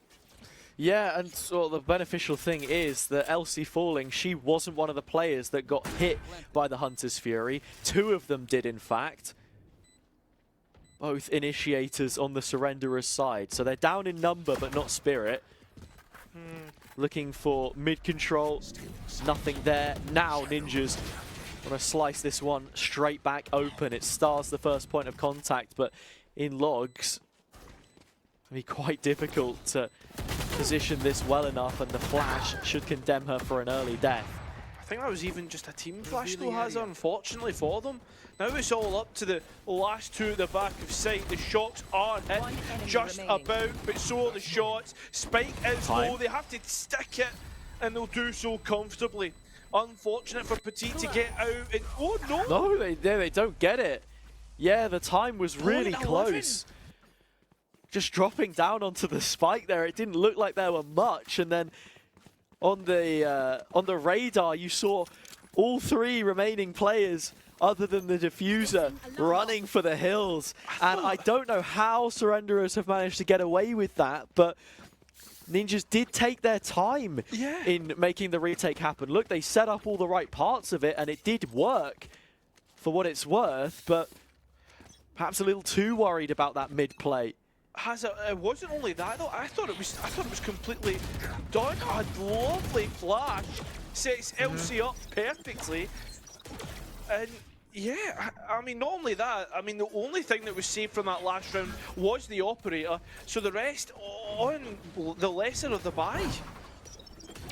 Yeah, LC already going up top, close and personal. Ping coming through. No spam opted for. Sat on the jump up. Waiting for some more utility on the Surrenderer's side before Elsie thinks about giving this one a go. She's already such low HP. A new angle, but a different fight doesn't necessarily mean that she walks away unscathed. Liza takes the head, and it's back to a 4v4. Great fight from Surrenderers. They're just trading everything out, but they've allowed Liza to get on towards that rifle, which is worrying. Liza does have an armor as the bullets start to fly forward, nothing getting taken except Liza taking the heads. Now it's up to Petit and a 2 versus 1 scenario. Liza finishing it off with an ace, and this time they certainly do have time. That is crazy from Liza. It all started with a Sheriff, she'll finish with an Operator, and that can be passed back to the hands of Super Frog to carry Beyblade Ninjas on in this game. That will probably be one of the best examples that you'll see of, you know, a little bit of, I don't know, inexperience perhaps in that post plant, like just not peeking off of one another fully when you have the angles covered. Some crazy shots from Liza. Yeah, 100%. We have to give her 100% credit there. But a round which you really shouldn't be letting go of from such a position. It's all about the percentage plays, you know? Yeah. At that point, like when Elsie goes up towards heaven, just even though you're low, let someone trade off of you, you know? Yeah, I don't know if you could even put it down to that, to be honest. The put it supportive utility from Jade was great, but yeah, I mean, you are right. Percentage plays, not quite calculated. Neither was the attempt there. Little TP through. Quite funny. Claudia caught amongst it all. And now it's the Omen the opposite way. That has to ignite this round, but instead engulfed by it all. That's a third for Claudia, who has had a brilliant map thus far, just chipping in with kills left, right, and center. 20 and 10 with 13 assists as it stands. 20 and 3 with this kind of scoreline would be outside the realms of possibility, I'm sure. You never know. It could be a scrim. Or just like the biggest beta of all time, if you're like saving every single round with 18 played. Like, what do I know? It's like a death every less than 9 rounds or something. I don't know, 9 rounds or more. My math is terrible. I was going to say, is that you pushing up your glasses? It's napkin math. Napkin math. I like that. Here we go. Elsie's crossed. There's a double swing setup ready, but like the fact that the dark cover's been placed means that you more than expect this to happen. Blades available. And Blades quickly dismissed for the moment. I don't know how I feel about it. I was going to say I don't know how I feel about that ultimate being used, but I like this off the back of it. Taking more space and putting pressure onto Surrenderers to go elsewhere, more towards the KG setup. Yeah. It feels like almost a bit of a necessity that Surrenderers reclaim some of the A lobby space, because this is ridiculous. Oh, okay. I didn't think that was going to work, but there is a world in 30 where seconds left. Surrenderers immediately flood back on Reyna's cancel, but I think the Q was heard out. It is Stars that picks up the kill, and now Claudia has to fend for herself in this situation. They know about the omen that was in A-Heaven. Well, that was actually from the shadows, cancelled out. And here we have it.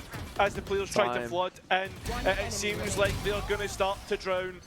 12-7 has it. It's now all on the line for Surrenderers. Match point.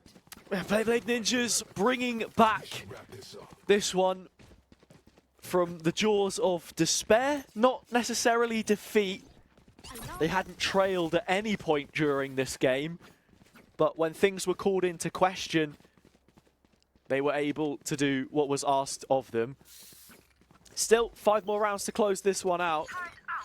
A round like that where you see crazy plays being attempted. I was going to say, if Reyna cancels, there is a chance that she ends up behind them, but not enough pace about it. This time, Surrenderers leave nothing back, at least for the B fake. The spike is outside of A, and the top mid player has died. Yeah, but not only that, the player in market got taken out as well. That was Jade's opposite number. Claudia, who's been, I have to say, fairly efficient in the fragging department, not only the assistant one. And this could easily just go in towards a B take now, and that's exactly what the players look to do.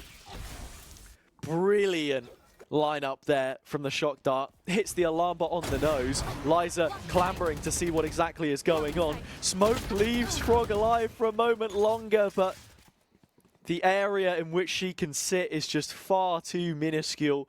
Jade trains the shots to her general area and gets taken down. Going into a post plant. Lockdowns on both sides with a Hunter's Fury for Surrenderers. I like the little bit extra to add the lockdown in, create some extra delay.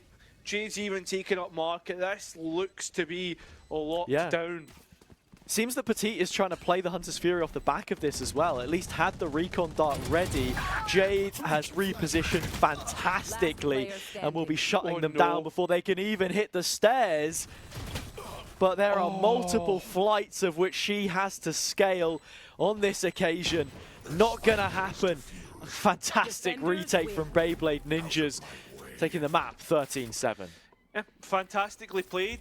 A lot of the damage already done on the attack. You think what it was an 8-4 half. We think about how that finished 12-7.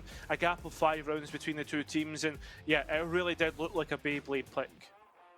Yeah, it definitely did. It looked a lot more like that map of Ascent that we saw out of them the other day, or yesterday I should say, rather than like the one that was played off stream that they ended up losing. And I think having that be your only loss in the Swift stage puts you in such a strong position as well, because you have to consider that that's like a throwaway in a sense, because it doesn't mean that you're going to be hitting lowers. It doesn't affect your credit score in the upper bracket or whatever. So you get this rematch now, which has suited them pretty well so far. A map up, but not done yet. Beyblade Ninjas have the advantage. We'll be back after the break.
Everybody, welcome back to the Lioness Cup, brought to you by Women in Esports. Guys, last time these two played on Ascent, it was 13-11 to Surrenderers. What do you think was the difference maker this time, Hazza? In terms of difference maker, I can't say too much because I didn't see the other map that was played. But I think in terms of what stayed the same from when it was successful previously, it was a lot of the same kind of details, right? Superfrog on the attacking side, which is where that lead was built up, being a very capable and consistent point of entry. Maybe she didn't end up with the most flashy scoreline where you're finding loads of kills and the enemies aren't trading you, but you know, she's always there to create the space, which was pretty much the biggest asset to them taking site control. You have Liza always playing these really annoying and frustrating lurks through the middle of the map. And then when it came over to the defenders side, we saw players like Claudia, who had just been consistent the whole way through, continue to do exactly that and be so instrumental in a lot of those retakes. Yeah, absolutely. I was going to say the duo of Superfrog's Jet and Claudia's KO was absolutely lethal in the attack, obviously. I was going to say, after the first half, you know, if it continues this way, MVP contenders for sure, but then, you know, Sonya dragged Beyblade Ninjas through a couple of rounds, and then Liza grabbing an ace. There was some massive stuff. I think it's all very much still on the line. Who do you think is your contender currently for MVP, Cairo? I would have to say Superfrog, just because of the way they were able to entry on the attacking half, and I think really established the momentum and I guess the rhythm in which that first half went. As for the second half, I'd probably say more so Liza. That's probably the two that I would play between. More so because I think that ace is what actually killed the Surrenderers' momentum for the second half, is that we saw, for a large majority of it, it looked like a comeback. Yeah, for sure. I mean, it did look that way, and then the ace happened, and suddenly you're right back in it. And I think really all the hard work was done in that first half by Beyblade Ninjas. Sorry, and yeah, I mean, I think especially in that first half, you might agree with me, Hazza, that the eco rounds were good, but they couldn't really find their feet. Was it a bit of a momentum thing? You know, obviously Beyblade Ninjas a little more warmed up. They played more recently.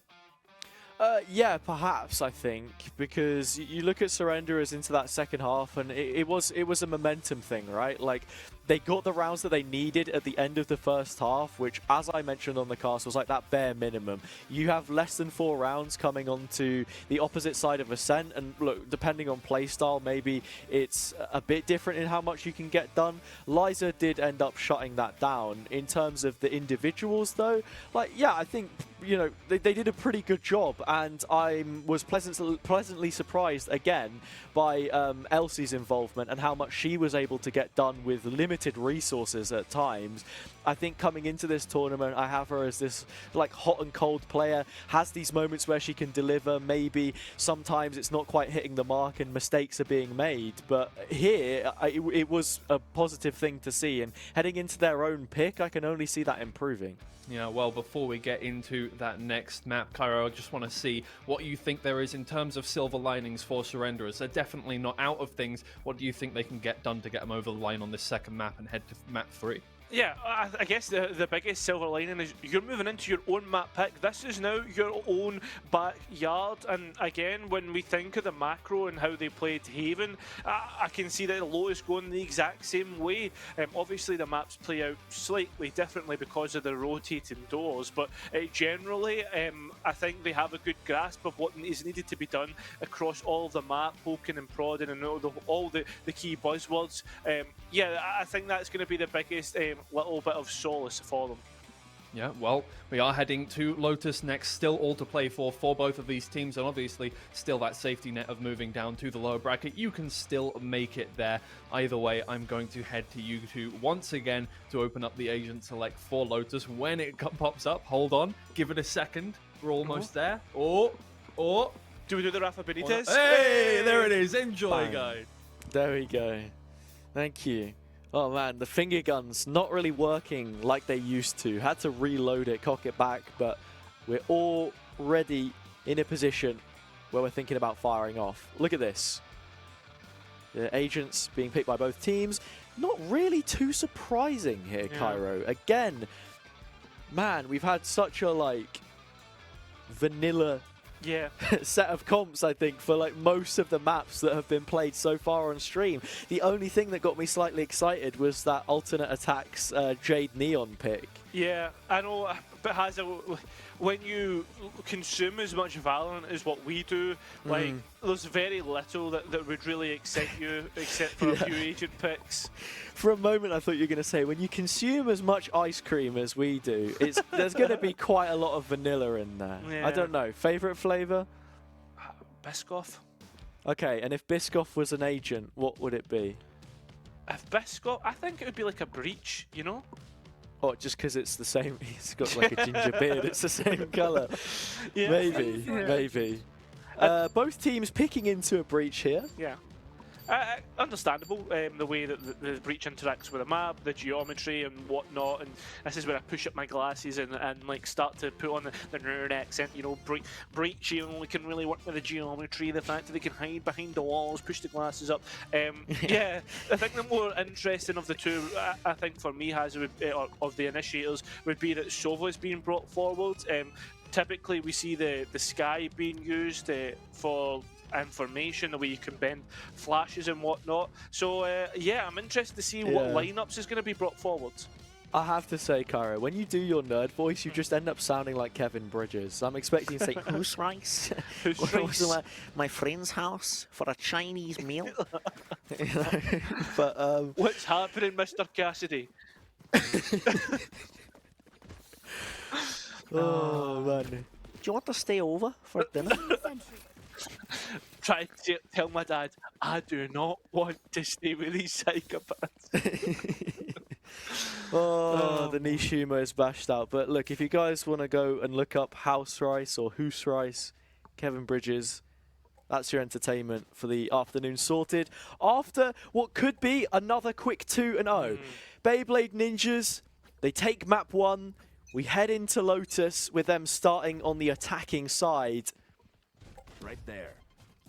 They get the pick of the bunch. And it looks to be kicking off with a slow scale into a C play. Already, quite the information that Petit has been able to gather on the opposite side of the map.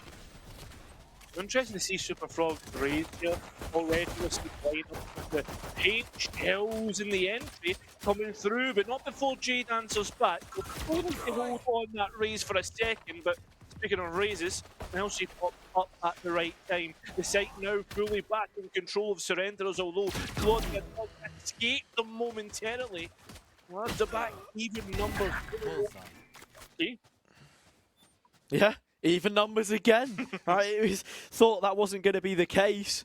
But Sonya has restored order. Liza not spotted. This late flank was the win condition they were banking on. But Sonya just as good. 3 from her and a pistol in pocket. Indeed. Sonya probably the real difference there at the end and immediately getting things underway. And as of course, when you're on the defence, you can't force up like Surrenderers did in that last pistol round that we seen. No, you can't.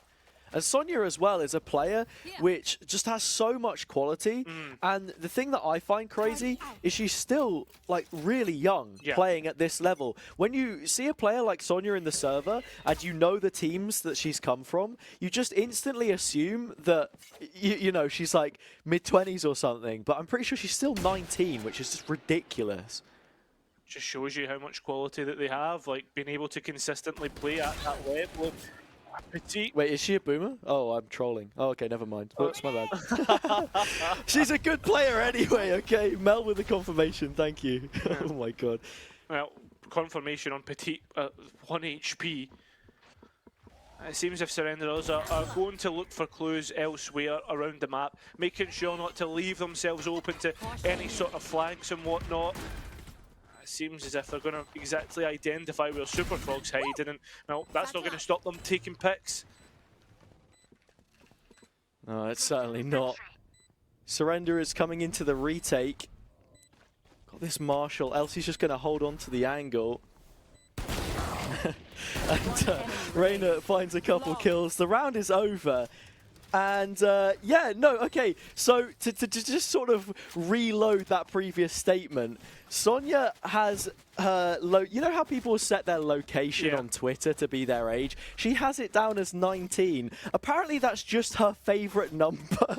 And it has absolutely nothing else to do with it. I was like, I'm so surprised. I was like, I swear she has so much experience. How is she so young? Never again using Twitter as a form of research for these broadcasts. I was going to say, well, why would you ever? Fantastic. Look, there are plenty of things on Twitter that you can find.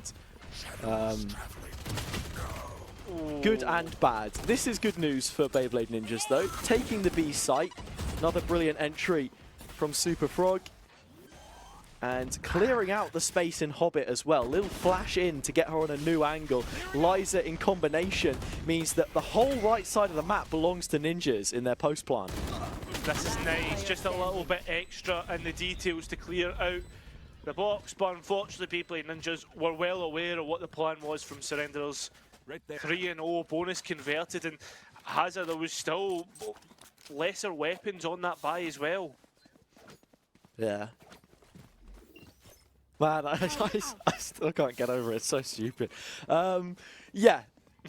Eco round, right? Like, Beyblade Ninjas have taken authority in this game. I am a big fan of the util that we've seen from Claudia in the previous as well. As you mentioned in the sort of intro, the geometry of the map, which allows for Breach to set up plays, is especially good on B. Whether that's attacking, defending, the little side room offers some flexibility. Here comes the fault line and the nade, flashback the opposite way. Aftershock as well, but Beyblade Ninjas come out unscathed. In fact, they have the early advantage through this, and Liza is still lurking outside of C. I mean, a break of the alarm bot would really bait a lot of these players through as the KJ shows face, but instead, no, look at this. They're starting to close in the position where Beyblade Ninjas are moving, and Stars actually even takes out Liza. Jade close by. This is well known about what the plans are. Nice from Moshi. And we're still keeping things close. That they are. 3 versus 3. A very competitive low investment that Surrenderers have folded for us here. Beyblade Ninjas, again though, reading the macro well, and look at the extra space that Frog is taking around with this wrap on towards stairs. Petite falls. And the center of the site is also pretty well guarded. Looking to chase this one up. It's a Rolling Thunder invested. Perhaps a little more than was necessary, but Stars is duly noted and should be taken down as well. That is a 4th round now for Beyblade Ninjas. It's almost to be expected because of the economy, but again, what you want to see is it being competitive, and Surrenderers certainly trying to do that.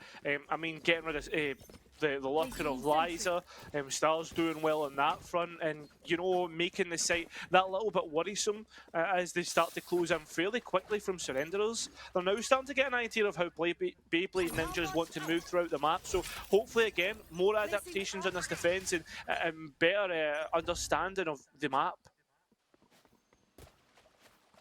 Definitely have done. Slow creep outside of C. Stars catches one on the toenail, but doesn't really deal much damage. It's nearly the full armor broken, but less than 100 HP whichever way you flip it.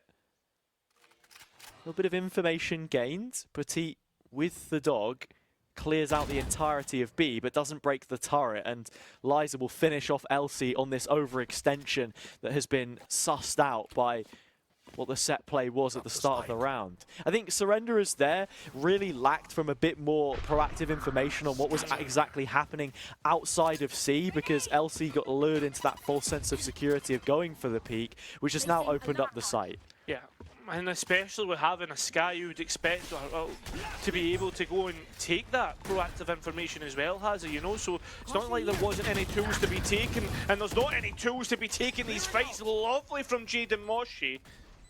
It upsets the balance of the round. It does. Sonya still alive from deep. moves up close to guard the door. Petite is just buying space and time for the rest of her team while Beyblade Ninjas are so preoccupied with her position. But now back in the 2 versus 2 and a couple nanos to be used. Moshi is finished off. Her death sentence signed on the dotted line by Liza. 3 kills means that it's another buy round shut down by the Ninjas and a 5th uncontested as it was on Ascent. Yeah, this is really worrisome for the defender's side. And while they're still trying to keep things going, when does it stop? You really need to get a plaster or even, at this point, I guess, a bandage for the hemorrhage that's happening. I mean, Twiggy asked us the question, where are the silver linings? And I can huff a little copium for you right now that the good thing is for Surrenderers at this point is they're still on the defender's side. It is an attacking favored map. They have the double initiator set up with their Rays. Elsie's still been finding kills here and there. And of course, they've shown us potential to turn things around, or at least halfway, in fact, from the previous map. The bigger thing is whether they can give themselves ample opportunity to do so when the time arrives, and that comes in the form of finding around here and there. And Moshi's position with the Rays going straight behind her and a slap on the back of the head does find the first. And the utility again for the initiation has been second to none. I mean, perhaps maybe Jade the only person to contest that, but it's been absolutely fantastic, and that's why we're seeing so many frags being able to get taken. Super Frog, unfortunately, feeling the wrath of the paint shells. Oh, Showstopper a little bit wide. Common angle held, but it's one which will deliver at least at first for Super Frog. We get the Rays matchup, and it's one which Elsie will be happy to have won. Vandal available and 2 blast packs Showstopper. You would have to be the biggest hero in the server to get this done, and I don't think that she's fit to don the cape in that kind of scenario. Yeah, totally. I mean, what more can you say? This time, though, there's a little bit of a change-up. The operator was, for a second, shown by Elsie rather go back on towards the rifle. And I think the op would be a good and welcome change, in my opinion, Hazza. Yeah, an expensive change, yeah, that's for certain. But I guess it depends whether you have a player who's going to feel comfortable opping. Coming out of the chamber meta and when Jet wasn't being played too often, we saw a lot of controllers fall into that role. Whether it's something that Moshi would feel comfortable doing or not, I'm not sure. And even with your Rays, you can satchel out of those fights when taken, but not considered a possibility right now. Hello, Super Frog runs the whole way through B, but Stars hears the steps echo the halls before she takes the fight, which she wins. So an advantage for them for now. Liza fighting out of trouble and fighting a damn good job of it as well for a 3v3. Getting swept to the side. Stars looks to try and come through at the right time, but it's Petite actually to do the business. Sonya out of nowhere, and still Beyblade Ninjas knock Surrenderers out.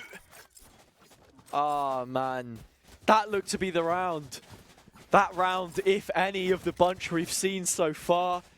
But even with the loss bonus again hitting the heights and Surrenderers cycling through these investments as much as they possibly can, Beyblade Ninja seem to have an answer for absolutely everything. And this time it comes through Liza and Sonya. They find a double kill each.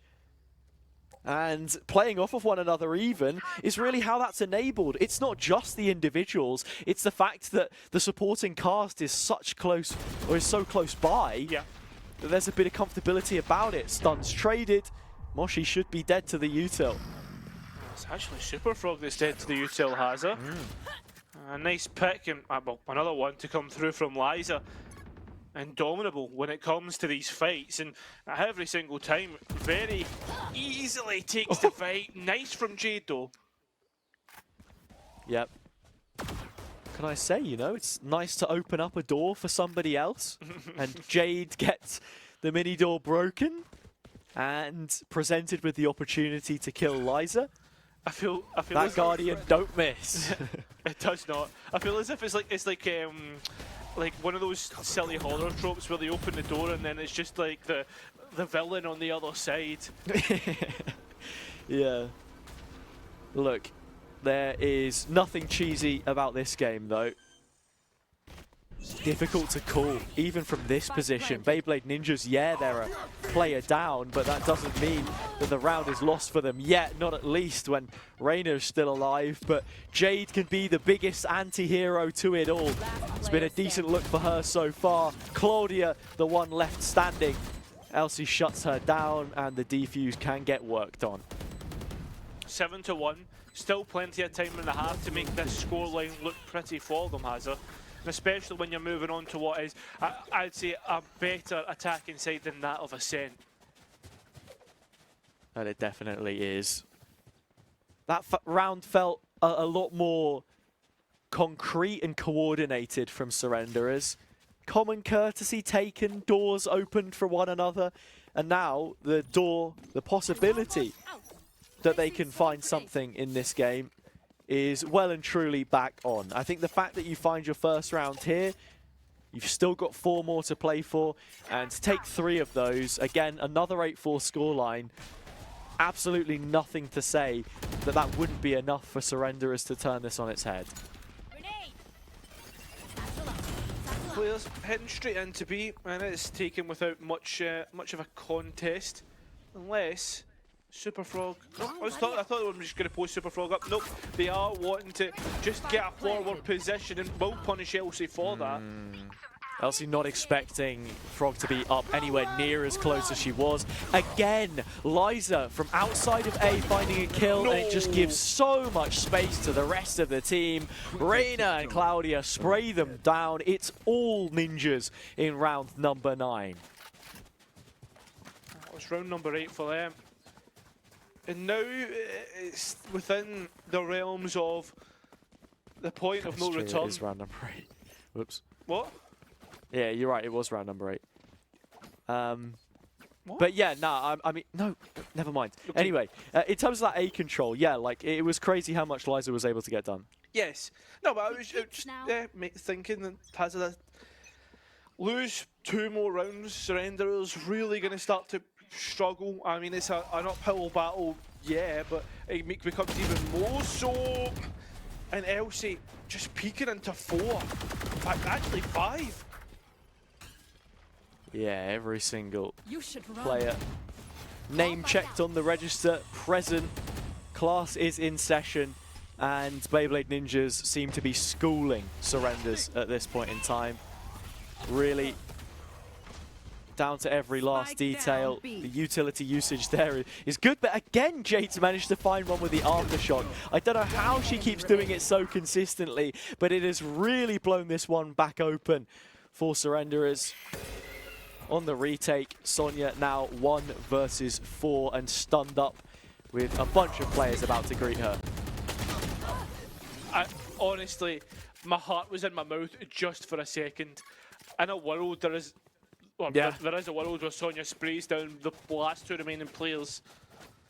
But it's dealt with, and there's ultimates online to use in this round. Yeah, my mouth was wide open as well when that happened. I don't really know what to say if that was actually going to come off. Is like the low HP players, the first one that peaks, they're at a distance, so the shorty still takes the kill. Then the more healthy one is up close, so you land more pellets and take that one. Spray transfer connects, and it's an entirely different story, and one which we're all too used to seeing with how this one's currently going. 8-2, another for Surrenderers. Picking it up when they needed it most. Time to hunt. Scout destroy. Slower, taking their time. Here we have it. We're getting a rolling thunder outside B main, but it's not hit the players outside of A. And, well, it's still the down, attack to attacker take the spawn. advantage. Spike might have been down, but Surrenderers, their plans didn't come to fruition. Yeah, only caught 1 player, which was Superfrog. There was no real spark to light the fuse of that play. No information that they could have gone off to better suit its execution. And in the 4 versus 3, again, you have this really deep-lying presence on the Beyblade Ninja side. Frog just playing for info there on the jump spot and trying to return onto a different angle. Utility coming through. There's no way. Is Jade seriously going to get another aftershock kill? No, it was close. Frog fighting out solo. And again, Sonya, clutch scenario, but no result. Yeah. Again, we're seeing surrenders. Why is it that they start to, like, they become this different beast when it gets to, like, 8-1? Dunno, man. Put them under a bit of pressure and finally they'll show you something. I mean, this is the upper bracket for them. Again, like, still will be playing tomorrow regardless of how this one ends. But not wanting to give it up just yet. Playing to win it in 3 rather than 2. But losing 2 is the alternative after Beyblade Ninjas were able to secure their own pick, which Surrenderers were able to pluck from them narrowly yesterday with a difference of 2 rounds.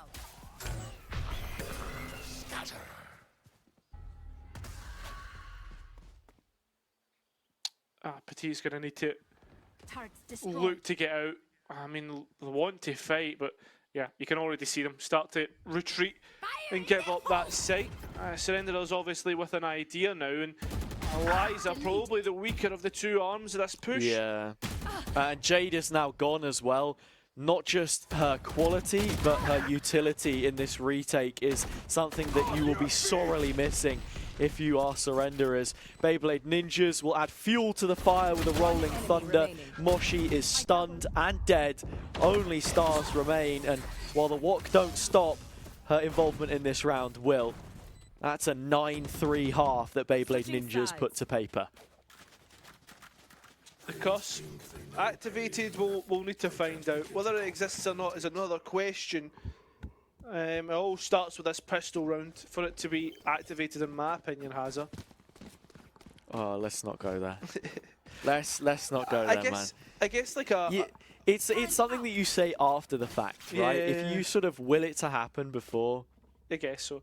But one thing that I wanted to comment on coming into this last, what's potentially the last half, is Beyblade Ninjas were the ones who played 3 maps, you know, coming into this one. Surrenderers the one with the extended break, and if I have to say anything, Beyblade Ninjas have been absolutely on it so far. That they have. 2 really strong attacking sides on Ascent and Lotus. 8-4, 9-3 respectively.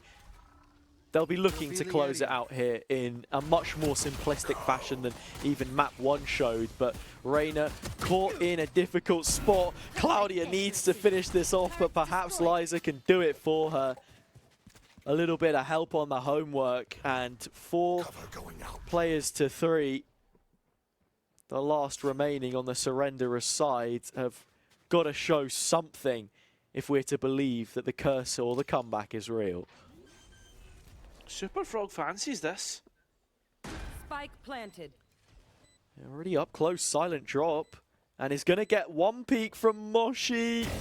Former teammate, but now a foe, and finished off.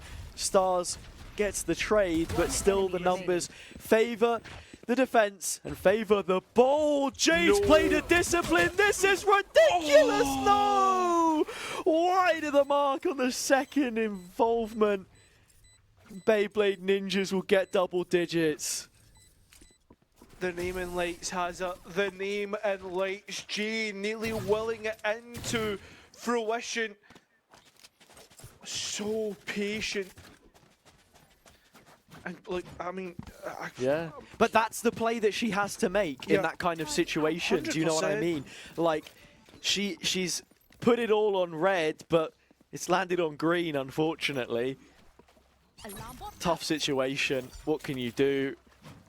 They've got to force back in here, really, Surrenderers, if they want to give this a half chance. Lower bracket run looks pretty comfy. An early finish to the evening for all of us, but to carry this one on does require a similar result to what we saw round 2 on the last map. Truly. I mean, I guess one thing you could say, Surrenderers one of the few teams in the playoffs without a coach has it. And I mean, you can just see the difference in how they've been. Spike now looks to try and get down, and there's still that advantage to work with. One enemy remaining. And again, you see the way that Beyblade Ninjas are approaching this. To them, outside of A is just an extension of B. Reina making it so clear the prerogatives that they have set up and that this is a space that they're not willing to concede. The fights go down in the site to make it a 1v1. This is such an open plant for Stars to play around and manipulate, though. Immediate smoke onto that spawn position from Reina is going to make this one a little troublesome for her. But if she can get inside it right now, can very much bend it to her own advantage, and that looks to be the case. Stars, though, doesn't realise what's on the other side. And the force doesn't work out. That has to be a little bit of heartbreak for the attack. That was quite nice, actually, in the end from Reina, because she puts the smoke down on the spike and somewhat expects Stars to be playing around it, almost sets it up for her to go in, right? Like a little cheese trap for a mouse or something. And then as soon as the smoke comes up, she's already rotated in. It's sold enough of a fake for it to draw the attention of Stars in the first place. She nibbles on the bait, and that's the 11th. They buy back in again, though, and double down. I mean, you have to at this point at 11-3. Unless you want to play for the overtime, which I imagine with this gap, Surrenderers don't really fancy. They don't. It is Route 1 stuff, a direct execute. Sonya sidestepping the nade, catches a bit of damage. Jade, careless in her use of utility, but still enough to set up the site itself. The Boombot's got a kill in the 3v2. The health is not cozy at all, though, for Surrenderers, and this one could still fall apart. It certainly could. Especially when you look at Reina on the Spectre. Jade, though, trying once again as a captain's performance. Can't quite get it over the line. And we will head to 12. Whatever Surrenderers have in their pockets, in their cupboards, will need to be used in this last round, or Beyblade Ninjas are making this a quick one. Yeah, you're throwing the full utility closet at it here, and somehow, with 3 rounds played and 3 investments made, or at least as much as you could on the pistol, we're seeing them with a better buy than what they've had for most. So, again, it's having post plants as well, I guess. Those additional spike plants, additional credits certainly help. That's how you survive. But money means nothing when you're dead and buried. Surrenderers getting close to being in the forever box, at least in this upper bracket. My ult's ready. Again, the prioritization of ultimates has been really nice from Surrenderers so far, but we might not see that showstopper. There's at least there's a lockdown to fall back on as a safety net. That was nice from Sonya. Little stutter step, caught the shoulder of Elsie and then finds her through the wall. Important kill to be taking. The duelist is gone.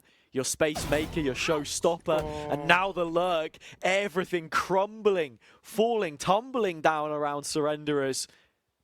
They're looking to finish on A with the amount of time they've got. It feels as if option A is option C.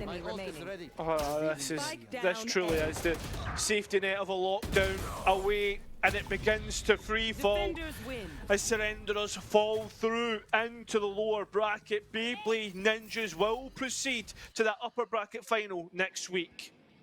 Yeah, it ran out of options at the end there. Round fell through their fingertips, and they never really got up and running to make that comeback be realized as we had theorized that it could have been. It's a shame, right? I think you can see the quality that this team has. Again, there's just a little something missing to tie it all together, whether that is a coach, like you said, or just a little bit of extra game time with one another. With it being a mix coming into the competition, perhaps our expectations aren't as high. With it being a young team as well, less experience, but at the same time, like, they're playing against another mix, a mix that, albeit, has played in team environments together and has a lot to draw upon in that regard, but still a complete night and day when you look at how that final map ends up. Yeah, and well, we have one final desk to wrap this all up, Hazza. We're going to take a quick 1 minute, 2 minute break and get Twiggy back in here to discuss everything that's been happening throughout the day.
Hazza and Cairo, you both said that you wanted a closer series here, but it's heartbreak in the form of another 2-0. Beyblade Ninjas, sorry, not Blade, dispatch of Surrenderers with relative ease. Are we looking at the potential winners here, guys?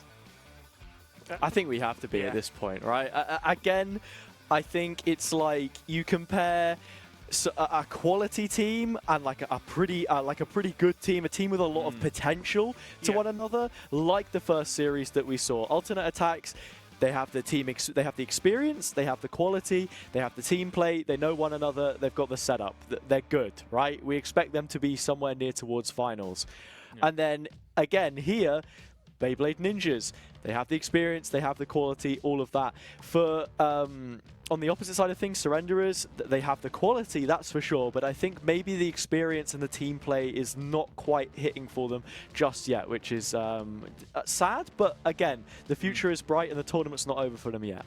Yeah, absolutely. I mean, we're still waiting, I think, for the result of the other match. I mean, this was a pretty quick wrap-up from us on the broadcast with that match. But obviously, they're going to be the team who's coming up next against them next week in the upper finals. It will be Alternate Attacks Ruby or Neon Blade there. Do we think either of them really have what it takes? Maybe with the week's preparation to take this one back, Cairo. Yeah, that's the big thing about the upper bracket semis to the upper bracket finals, is there's going to be a full week of prep, a full week of practice to really nail some things that you maybe thought were loose, or some ante that your coach or your analyst can drum up. I mean, especially being under an organisation like Alternate Attacks, if it is them to go through, I've got full confidence that they'll be able to find something to kind of bring forward to that upper bracket final. Well then, I think a big thing for me while I was watching it at the very least is that Beyblade Ninjas look brilliant on attack. Are we thinking that is a significant strong suit for the other teams to want to try and counter-strat for next week? Or are we not seeing the full picture? Maybe, I mean, Lotus is quite an attacking map. Ascent is kind of very balanced. Hazza, what do you think is going on there? Yeah, I think you have to commend the attacking qualities of this team. I don't know if there's maybe a counterpoint to be made that the defense just like isn't as good. Not to say that it's necessarily bad, but the attack, sometimes it's a lot more demanding of your like overall macro view of the game and how you choose to play it. But I think at the same time, with this being a mix of players, Beyblade Ninjas have kind of softened that blow a little bit by being pretty straight up with how they play a lot of those rounds. Like you will just see Super Frog fly in, be supported by Claudia's utility, whether she's on the KO, whether she's on the breach, and find good value from it. Even a 1-for-1, this is a team that when they're given advantages aren't going to lose them. So as long as they can create those for themselves, which they've been able to do so far, then they can certainly hold on to them. And Cairo, we mentioned obviously Surrenderers are the less kind of experienced team, but do we think something went wrong for them there in map 2, or is something else going on? Because that really didn't feel like it was in their hands at any point. Map 1 was relatively close. Map 2, which we thought was going to be a little closer, nothing was really there for them. I mean, when I look towards map 2 and I compare the two teams, you look at what we saw from Beyblade Ninjas, everything was cohesive, everything was a unit. If someone was taking space, there was utility behind it. I mean, sometimes when we were watching Surrenderers take space and do certain plays, there was like a little bit lacking, and I think for me, the big difference is Beyblade Ninjas look well coached, well experienced, as I was explaining. Surrenderers just look as if there's, again, something that needs to tie them all together, you know? Someone needs to get like a lasso and pull it around them and like make it shorter. Yeah. Just to like really quickly jump in as well, I think for the experience conversation, all of these players have experience. It's experience at the top level, I think, which makes the difference between the two. For sure. Well, off the back of that second map, obviously we had kind of MVPs that we had honed in our sights on. Do we think that has shifted in the second map? We saw a lot of good performances all over the shop there from Beyblade Ninjas. Has anything changed for you guys? I would probably say I wouldn't put Super Frog in this conversation. They were like quietly kind of doing their business, but I would definitely put the double initiator, or the initiators of Sonia and Claudia, up for MVP for me. Hazza? I think Claudia definitely in with a shout, and like you said, Superfrog is a player who has just for the whole of this series been doing her job, right? Yeah. It's going in, getting the entries, and more importantly, making the space. A lot of times people will think, oh, the duelist, you're supposed to get kills, but her role was to claim space, and she did a brilliant job at that. But for me, in terms of maintaining that space, I think Liza's looked great throughout this series as well, honestly. And the amount of times that she was an absolute nuisance, playing late through Rubble in A main, joining up with Superfrog when she's like wrapped through defender's spawn or whatever, and like just creating so much pressure, which I don't think that Surrenderers were really prepared to deal with. Yeah, for me, she gets the MVP vote. Okay, well, that is ready for us to see, but first we'll take a look at the scoreboard. I don't want to confuse our producer with the next scene that's coming up there, so we take a look at the scoreboard for these two. What are some standouts here for you guys in terms of performance from these players? In terms of raw numbers, and to give credit to Surrenderers, even though they weren't able to win, Jade, she's the only player on her team which ends up going positive, but her impact wasn't just through those kills. A lot of the utility was spot on as well in putting Elsie in dangerous positions where I think she did fairly decent for herself. Kyra? Yeah, I mean, for me, like, in terms of numbers, obviously, there's people who are really like impressive. You look at Beyblade Ninja's sides, like Claudia, that Cinnamon, just in case you were wondering, is 38 to 19. And again, as Hazard was saying, it's not just the impact and the kills, it's the assists as well. 23 of which they were able to get across 2 maps is absolutely mental. It cannot be understated. Yeah, and I think for sure when you are playing that aggressive initiator, the flasher initiator that time, those assists are so important. It's one of the few roles that you're really going to stack up those assists. But just on the other hand, I've seen many people not be able to get any assists on that. Generally, sometimes you'll see the controller as the one who gets the most assists. So it is impressive that the consistency is there to be able to get those. And I mean, that's even supported. That argument's even supported by looking at Reyna and how many assists they were able to get. Yeah. Exactly. Well, we will take a look at our MVP, and I think based off of those stats, we can have a pretty good idea of what's going on. And indeed, it is Claudia Cinnamon here that is getting that one. And I mean, you can't argue with the stats. No, you definitely can't, right? Cold, hard evidence that she is a cold-blooded killer, and a silent killer too, I think, because I can't say there were many rounds where Claudia was getting like crazy multi-frags. Yeah, there were a couple, but for the most part, it was just that consistency, being pretty much present in every single round played is so important for your team, and especially as an initiator as well. She's the one who's got to be kick-starting these engagements. 23 assists goes a long way. Yeah, well, absolutely electric stuff for our first day here in the playoffs of the Lioness Cup. We've got more to come for you. 3 more days of this all next week. So Friday, Saturday, Sunday, we will be here for you with that one. I'm not sure if we have a schedule ready, but I'm pretty sure I know what the actual schedule is. It will be the upper bracket final on Friday, as well as the quarterfinal in the lower bracket.